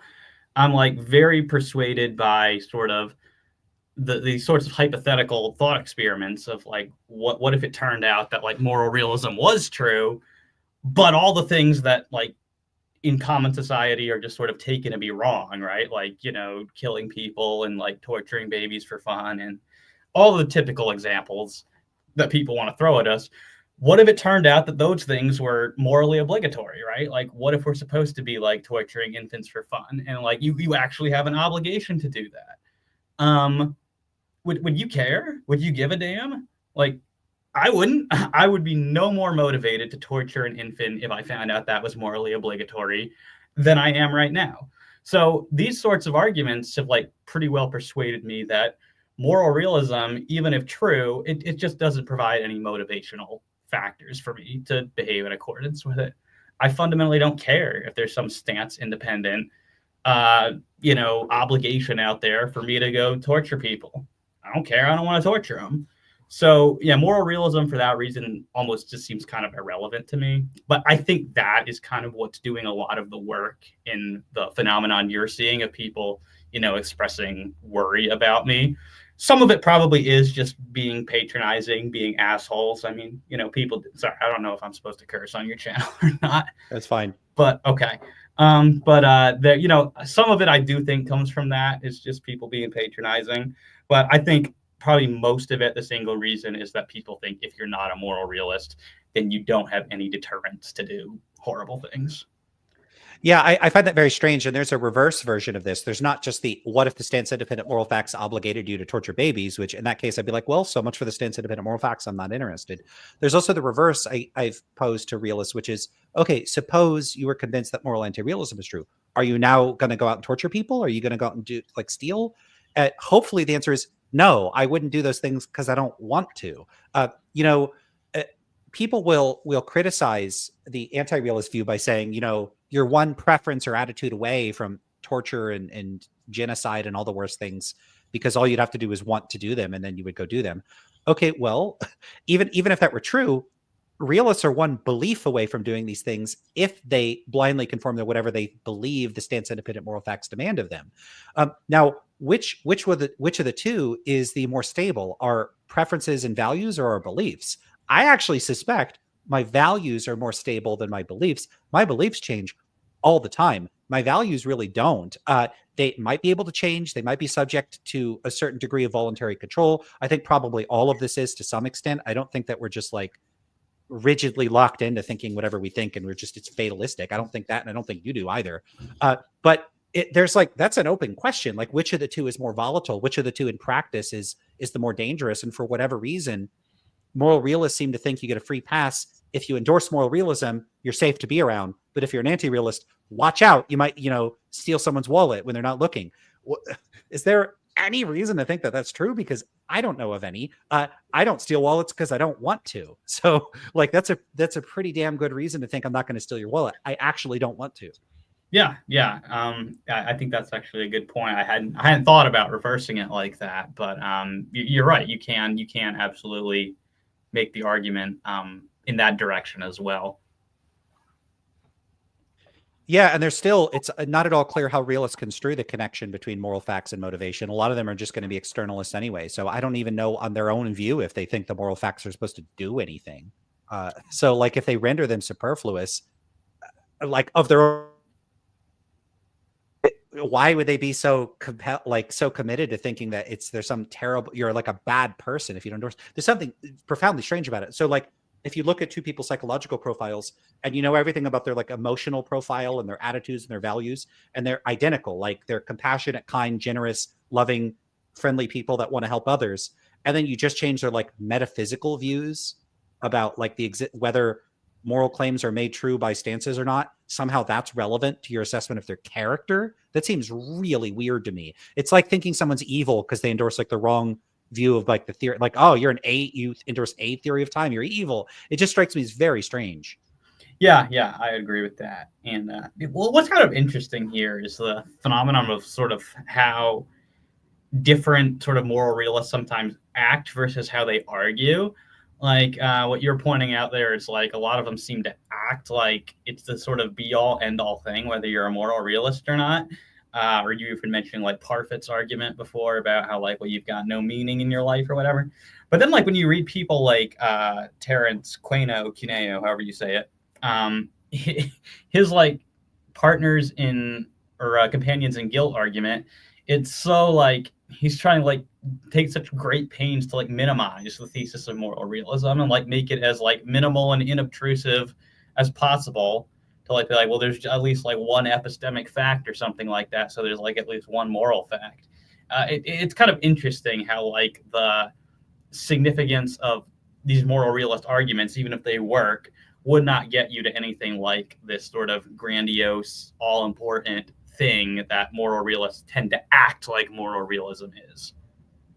Yeah, that's true. I think part of that is going to be a byproduct of the sort of a way in which contemporary analytic metaethics is highly conservative with what the metaethicists are going to say are the sort of necessary or established paradigmatic like moral facts. So there's a reason, sometimes people will scoff at this idea of like, we're always using torturing babies for fun. There's a reason people use that, and it's not just rhetorical. Now, I'm like the king of saying this is used rhetorically and misused in inappropriate ways, but there is legitimate philosophical reasons for using it. If you go around talking about like, hey, stealing is wrong, people will misunderstand this, and they'll say, oh, well, no, well, stealing could be right in some, like, what if a person is stealing to keep their whole family alive, like they're stealing a medication from an evil person, or what if you're stealing something from someone that stole it from you and you're stealing it back? Like, you can imagine circumstances, and then they'll think that supports anti-realism or relativism. It doesn't. Being sensitive to context is consistent with realism and anti-realism. And so the for fun clause is often included to specifically forestall and sort of a partition off those sorts of misunderstandings. It actually is a function. And then, of course, baby torture is selected because, even if you're arguing with like a really nasty, terrible person that's like okay with racism or whatever it would be, very few people that you could talk to would be okay with baby torture. And so the point there is to just get something intersubjectively everyone's going to agree with on normative grounds in order to isolate the normative questions so you can focus on the metaethical questions. So I just want to flag baby torture for fun. There's like legitimate philosophical reasons for using that. I don't know why I just felt like doing that, but yeah, it comes up a lot though. No, yeah. These are points that need to be made.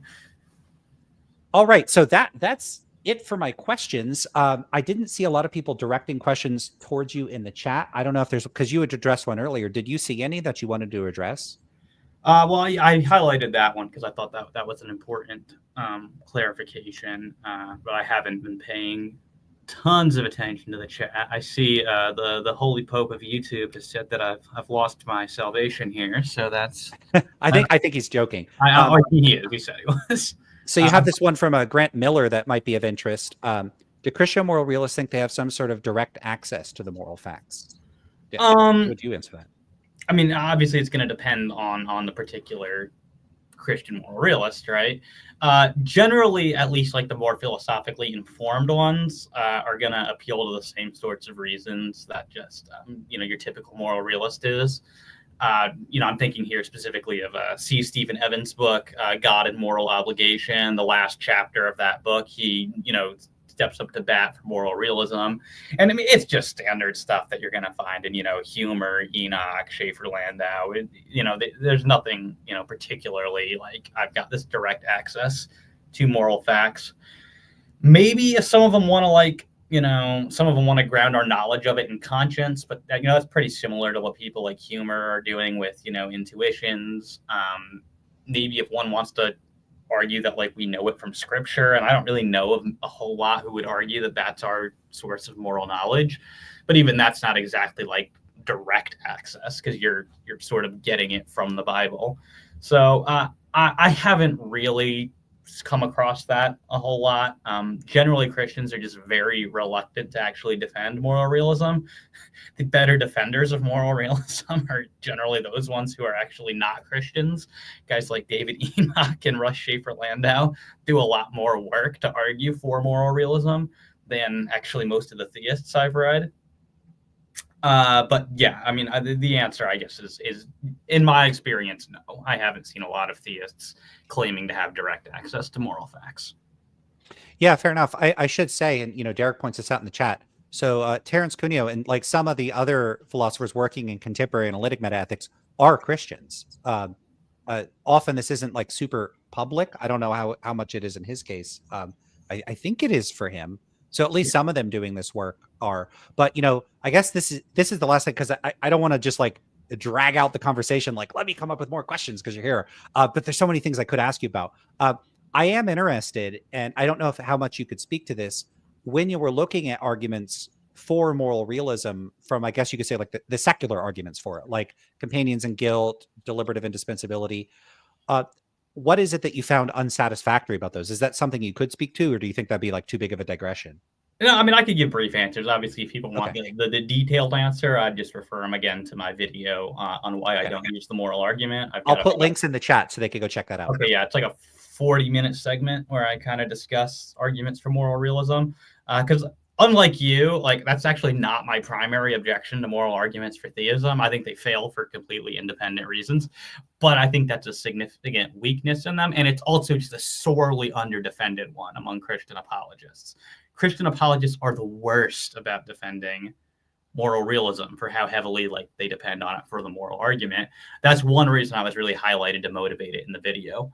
But I mean, yeah, in general, like a lot of the justifications offered for moral realism, they depend on, you know, theories of knowledge, epistemologies that I just fundamentally don't accept, right? Like, I think Schaefer-Landau proposes like a moral reliabilism or something like that. And like, I just fundamentally, I don't accept externalism. I don't accept a fundamental dependence on circular reasoning. I don't think a belief is going to be justified because certain processes brought it about in the right way, even though I can't ascertain whether those processes actually did bring it about in the right way. Externalist theories of knowledge are just, they're fundamentally unacceptable to me. So obviously like moral reliabilism wasn't going to work. Humor, you know, proposes moral intuitionism, says, you know, well, it's justified for you just in case it seems that moral realism is true, and you don't have defeaters for that. Like, in the first place, it doesn't really seem true to me. There might have been a time when I said that it did, you know, when I didn't really understand, like, how specific of a thesis moral realism was. But, you know, the more I've gotten a clear understanding of what moral realism is, like the less it's clear that I have any sort of like pre-reflective intuitions about that thesis. So it's not clear to me that it even does seem true. But more fundamentally, I don't accept that intuitions confer justification on propositions. I don't see any link between this seems true and the proposition being true. So I don't accept, you know, phenomenal conservatism. Deliberative indispensability from Enoch. It's been a little bit since my thinking might not be super fresh on that. So I'll probably just refer people to my video for when my thinking was more fresh on that argument. And then Quino's argument, or Cuneo's argument, I don't know how to say his name. But I guess I could just say the companions in guilt argument. There is with you, I don't really see a great reason to accept that there are epistemic facts of the sort that his argument needs in order for his argument to work. I do think epistemic facts exist, but I would mean something different by that than what he sort of means in his book. And then like also, I don't accept the parity premise of the argument. You know, it only applies if you reject moral facts for like the sorts of reasons that some anti-realists have given, like you think that they're queer or something like that. If you don't reject moral facts for those sorts of reasons, then the parity premise just doesn't hold. So I have issues with both of those premises of that particular argument. I don't know if there were other ones you want me to comment on, but those are some few thoughts. I can't think of any. If any come to mind, I'll ask. But you know, the parity premise is one that I've never really had a big problem with. I think there might be ways of resisting it, but you know, I don't really reject, because like there some of the reasons I have for rejecting moral realism actually do apply to epistemic realism and other types of realism, and so there's some sense in which I just accept the parity premise. I could imagine ways of resisting it that could work. So maybe someone could go with that. Yeah, I'm trying to think. Are there other arguments? You have Humer's argument from moral convergence. So basically, what Humer points to is if we look over, you know, if we look over the human history, it looks like people have generally converged on more similar values over time, and this is kind of an abductive argument where you'd say, okay, well, what's the best explanation for this convergence? The best explanation is that people are acquiring knowledge of the moral truths. Yeah, that I mean, that's not one I'm as familiar with, but just on its face, I mean, that seems like a weak argument to me. Because like we can explain a lot of this coming to agree on moral things in, well, I mean, like, so globalization would be one way of explaining it. Obviously, like we know a lot of people held divergent views, but if like, you know, been like India, for example, is conquered by the British, and like we know as a result of this, there were like a lot of turn from maybe some I think it was like a practice, I think it was called like seti, of like burning the wives with their husbands, and like the British I think they outlawed it, and it just became a lot less popular. And to my knowledge, that's not still carried out, at least not on the regular in India. So, like, I mean, just sort of like it's easy to see how those sorts of factors would explain some of this convergence without any commitment to moral. And I'm not even sure how like moral realism is explaining that anyway. You'd have to also like posit it with we've gotten some better way of knowing what these moral facts are, presumably, because obviously we're not saying that the moral facts have changed. And like, I don't think humor thinks they have like causal powers to cause people to converge on them. So like, and I mean, his view of how we have moral knowledge is through moral intuitions, which, presumably our ability to intuit hasn't gotten any better. So I'm not even sure how moral facts are supposed to be explaining that in the first place. Yeah, I think what he might say is he might say, look, here's basically what's happened is that, sure, we have moral intuitions, but they're highly defeasible, and cultural and sociological forces can impede or inhibit us from recognizing and clarifying what those moral truths are, to sort of sort the wheat from the chaff. And historically, as time has gone on, there have been various sort of social flashpoints that have caused enough people to stop and reflect on their values, that it's pushed them towards greater and greater states of reflective equilibrium. So take like the civil rights movements in the United States, where people were might have at the same time thought all humans are equal, and then they had all these bigoted attitudes towards people and did not treat them equally. And then this was brought to the fore, and they're confronted with, you've got an inconsistency here. You better resolve this and get in a state of reflective equilibrium. And then through the standard process of philosophical reflection, which lay people engage in to some degree, at least, on this argument, people go, yeah, I think the bigoted attitude's got to go. People really are equal, and so we actually need to act on this consistently. And so what you're seeing over time is the core of exactly those shared moral intuitions that people had all along. You're peeling back the layers of accrued cultural baggage that was inconsistent with that recognition of moral truths, gets sort of peeled away to expose that core of our moral intuitions. I don't know. I'm trying to steel man. Yeah, I hear that. Yeah, I guess just what I'm thinking in response to that is it's not exactly clear to me that a recognition of a stance independent moral fact is going to be better than, just the kind of social contagion, changing with the times. It's not clear to me why moral realism would be a better explanation than that. It's not clear to me either. And, the typical approach I take to this is like a parity argument. So I'll point out like Coca-Cola and McDonald's is all over the world. And I don't think this is particularly good evidence of gastronomic realism. It's just like, humans are psychologically constituted in such a way, if you give them sugary and fatty things and salty things like fries and Coke, they're going to like it. So if you show up to a place where, there's some uncontacted population and you're like, hey, try this, good chance they're going to go, this is awesome. And they're not very much going to like eating buckets of dirt. So does that tell us that people are responding to stance-independent facts about the intrinsic goodness and badness of food? No, it tells us something about human nature. And human nature is responsive to social and cultural forces. And you could see this in 5 seconds in a room if you teach students about this stuff. I was talking to somebody the other day about how if you ask a question, you're like, by show of hands, who thinks this? Like, who would push in the footbridge scenario? I've seen this where no one wants to raise their hand. And as soon as someone's like tentatively, you'll see 2 or 3 other people go, oh, it's clear. It's okay for me. I'll raise my hand too. Get the courage. So social contagion, you observe it in real time as an educator. So I'm always puzzled at philosophers not recognizing this is a big factor in how people respond to this sort of stuff. Yeah.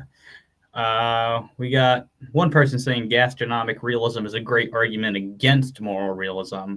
I think we'd want to more carefully probably say it's a great way to like parody certain arguments for moral realism to show that the same reasoning can lead to a conclusion, which presumably the moral realist isn't going to want to accept, rather than like that it is in and of itself an argument against moral realism. I agree. They can, there's that phrase like one philosopher's modus ponens is another's modus tollens. And, I have seen people just accept gastronomic realism and they're just like, nope, gastronomic realism is fine. And I saw someone defend a sort of global normative realism where basically normative and evaluative claims could all be realist in a certain sense. And then they had some ways of finessing why this would make sense and how this would work that I actually thought were pretty cool. I was like, actually, that looks consistent to me. So that is a route you could go, but for a lot of people, that would be a reductio. So it's going to depend on the person. Yeah, yeah, but it's interesting. It'll push them into they have to accept something. They'll either have to reject their argument for moral realism or accept something that at least a lot of us are gonna find like super implausible. Yeah, I don't know if there's a good name for this. I've called it a reverse companions in guilt. You could call it a companions in innocence argument or something. So there might be somebody to, I just like this one. I like omnom realism. I threw that up on the chat here. But I think we're getting to the point where I'm out of questions. So unless the audience is going to throw some questions at you real quick, that's it for me. Is there anything you wanted to add or say? There was, I guess, maybe one point I wanted to hit about maybe kind of explaining why it is that there's this sort of presumed link between theism and moral realism. And it was something I posted about a bit ago, but I honestly, I think it's due to a lot of sort of sloppy reasoning, because I think it's born out of like these sort of two assumptions that people tend to have. The first being that moral realism is non-naturalist moral realism, and then the second being that atheism is the same as naturalistic materialism. And like, if you do assume those two things, well, first of all, you don't automatically, like, theism doesn't automatically entail moral realism, but moral realism will entail theism if you couple it with those two assumptions. The problem is that those are both really controversial. Like, I'm generally happy to sort of grant the non-naturalist moral realism bit, just because I'm not familiar enough with sort of moral naturalist theories to really argue about that with people.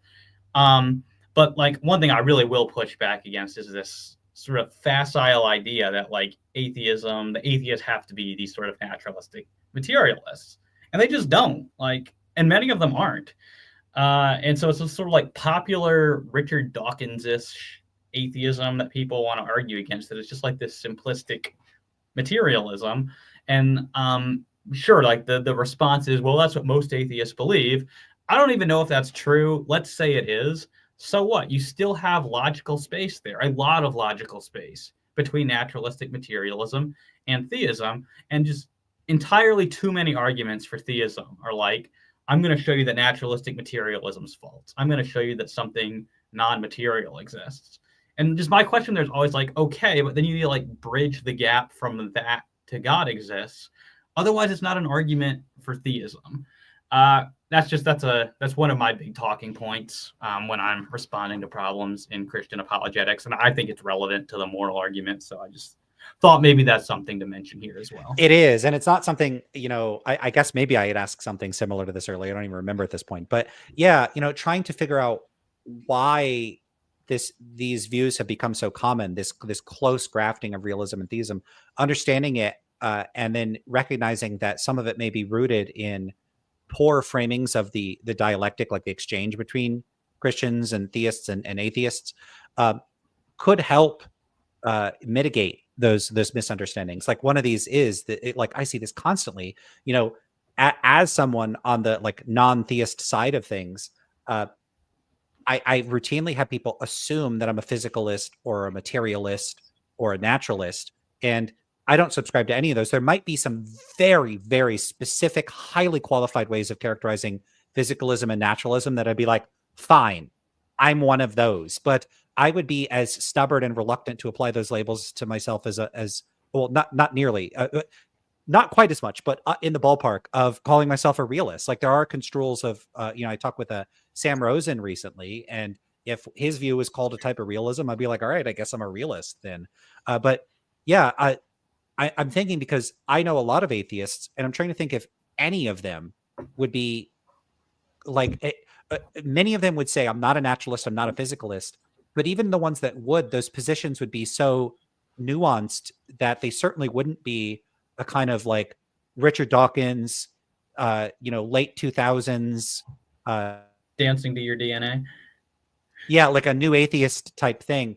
For that, the whole new atheism thing, it attracted so many people, and it was just such a tide of bad atheist philosophy that it seems like it's embedded itself in Christian apologetics for the past 20 years, and they just can't shake, like, those are the people we're up against. And, at a certain point there, like, they were the people I was up against too. And so I started getting along with Christians better because I was like, Jesus, the arguments atheists are giving would make me want to slam my face into a wall. Good Lord.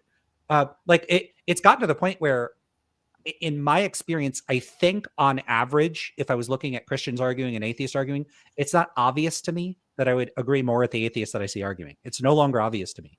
Yeah, So, like, I completely agree with you. Christian apologetics is stuck in the new atheism of the early 2000s, and, like, to be fair, like, there was a need to answer it then. I mean, it was bad stuff, and it was influential stuff, and it was also, it's easy stuff to answer. Like, for anyone who's got, like, minimal philosophical training, you can see through the problems in new atheism. So part of it is also, I think, it's just a really easy target to go after. And so Christian apologetics has been reluctant to having to sort of step up their game and now return to, like, the more philosophical atheists, because you actually have to do some work there. You can't, memorize, 5 or 10 talking points from Frank Turek and, like, be ready to go anymore. That's another problem, I think, is just old-fashioned laziness among Christian apologists. I think also you're probably a little bit different from what I have in mind when, like, you would reject things like materialism, naturalism. I think you do so, though, largely because, like, you think a lot of these categories are sort of, like, importing, like, kind of metaphysical commitments that you yourself, like, just don't think are well defined, don't make sense. Something like that. Is that correct? Right. Yeah. I'm not really motivated by the kind, like, okay, I reject, I'm not sympathetic to a lot of the reasons for rejecting physicalism and naturalism in favor of, for instance, substance dualism or panpsychism or something like that. So it's not that I reject them for the reasons that motivate alternative, like, metaphysical positions. Is that I think the entire discussion is kind of fundamentally misguided, and that may or may not put me closer on the side of the naturalists or physicalists in one instance, and on the, like, people that reject those views in other instances. But I don't end up uniformly aligning with physicalists and naturalists in practice either. So yeah, my motivations are not the same as substance dualists, but I will sometimes still take issue with what physicalists or naturalists will the kind of moves that they make. So yeah, I have to, I guess I'm a little different than a lot of other people. You are, and it's still helpful, I think, for people to know that there are people. Well, at least there's you. It might be kind of wrong to say there are people like you. I've almost met nobody who thinks exactly like you. I don't mean that as an insult. You're one of the people who is, like, genuinely original in the way that you think. And so, like, I appreciate that, because it makes me sort of, have to consider some of, like, the basic framing of certain philosophical issues that, like, I might never otherwise have considered, because just generally most people I interact with accept sort of the standard framing of things. So again, that's not to diss on you, but returning to sort of the one of the criticisms I'll make of the moral argument is that's not even the only kind of, like, reason why certain atheists wouldn't be materialist physicalists. There are ones who are, like, full-blown substance dualists like me.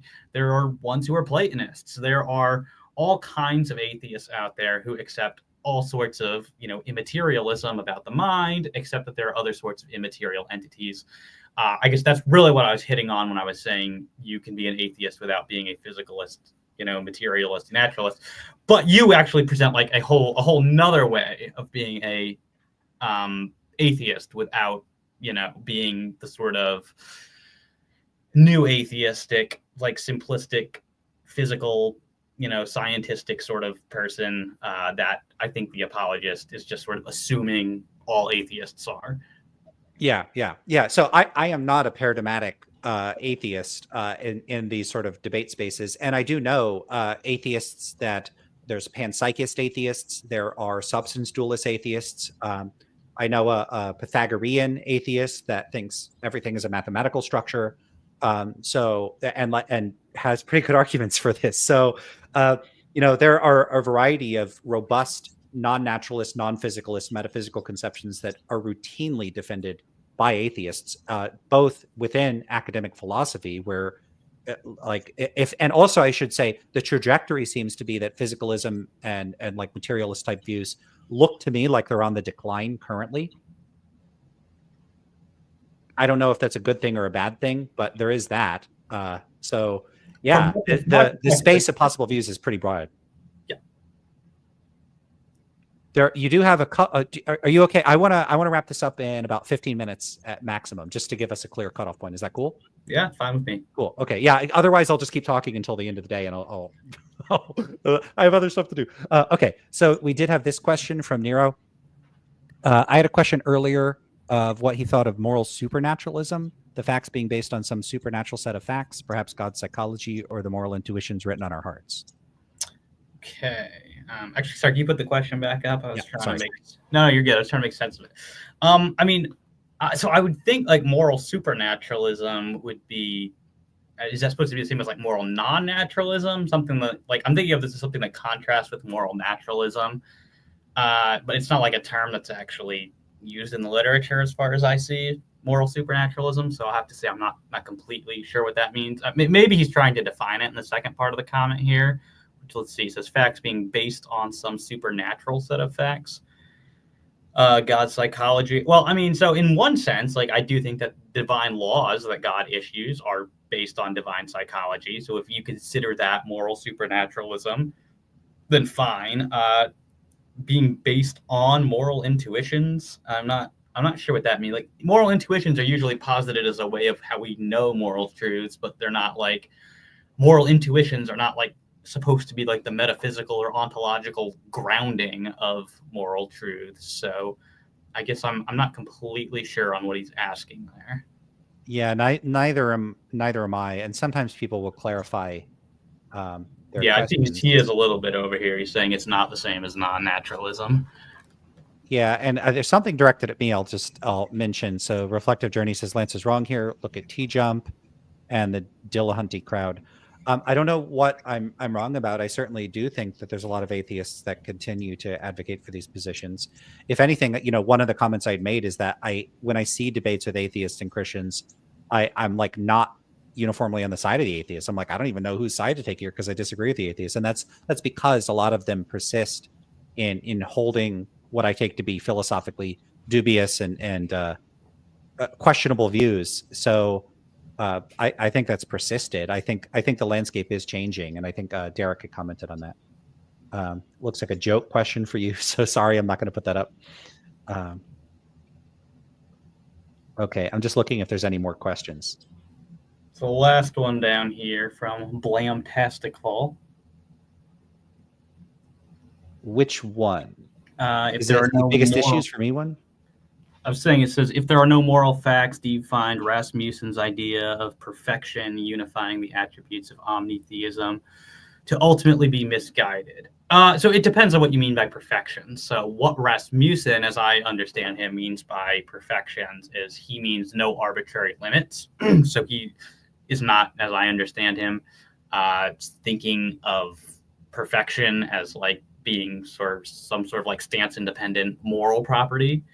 And so in the sense that Rasmussen defines it as, perfection meaning not having arbitrary limits, I don't have a problem with that. I also don't think that that has any moral realist implications. Okay. I don't see any other questions here, so maybe we should wrap it up there. Guess so. I saw somebody saying you're saved in here now, so. There's a lot of people that joke around in there, so I have to, when I go through it, I have to try to be real quick to filter out all the silliness, which I do appreciate. I like when people are silly in but it does give me a bit of work. So sometimes you'll see me staring or distracted where I'm like, what are they saying? What are they saying? Okay. So I think I'll wrap it up there. So no more questions, everybody. You could leave comments in the comment section and then people could argue about, I don't know, David, if you get into those, but there'll be a comment section so you can comment there. So you could also like the video, subscribe to the channel, do all those things. There's already a link to your YouTube channel in the chat, but I'll ask you afterwards, and then I'll just update with the specific ones that address like the moral argument and that sort of thing, so people could go find that.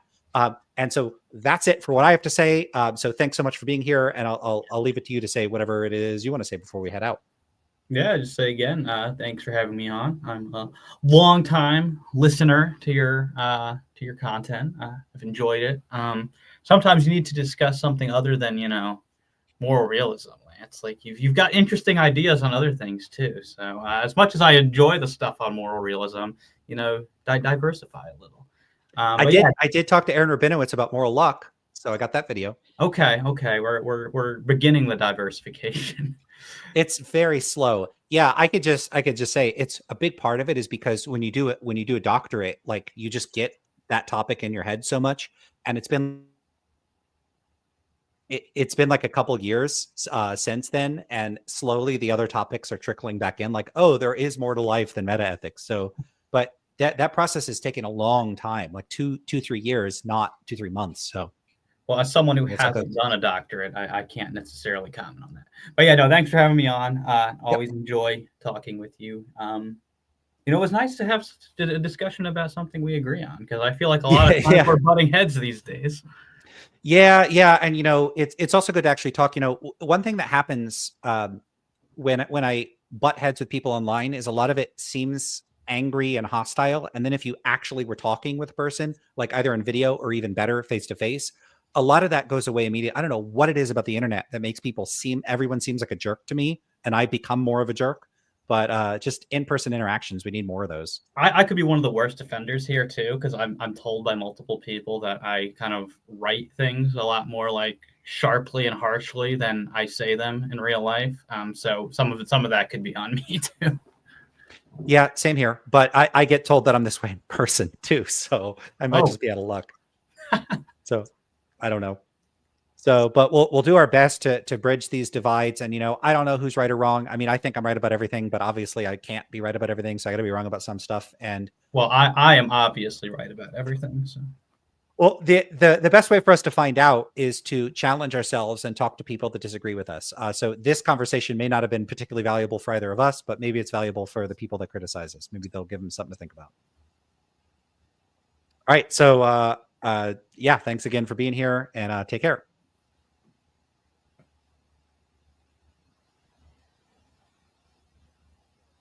Oh no.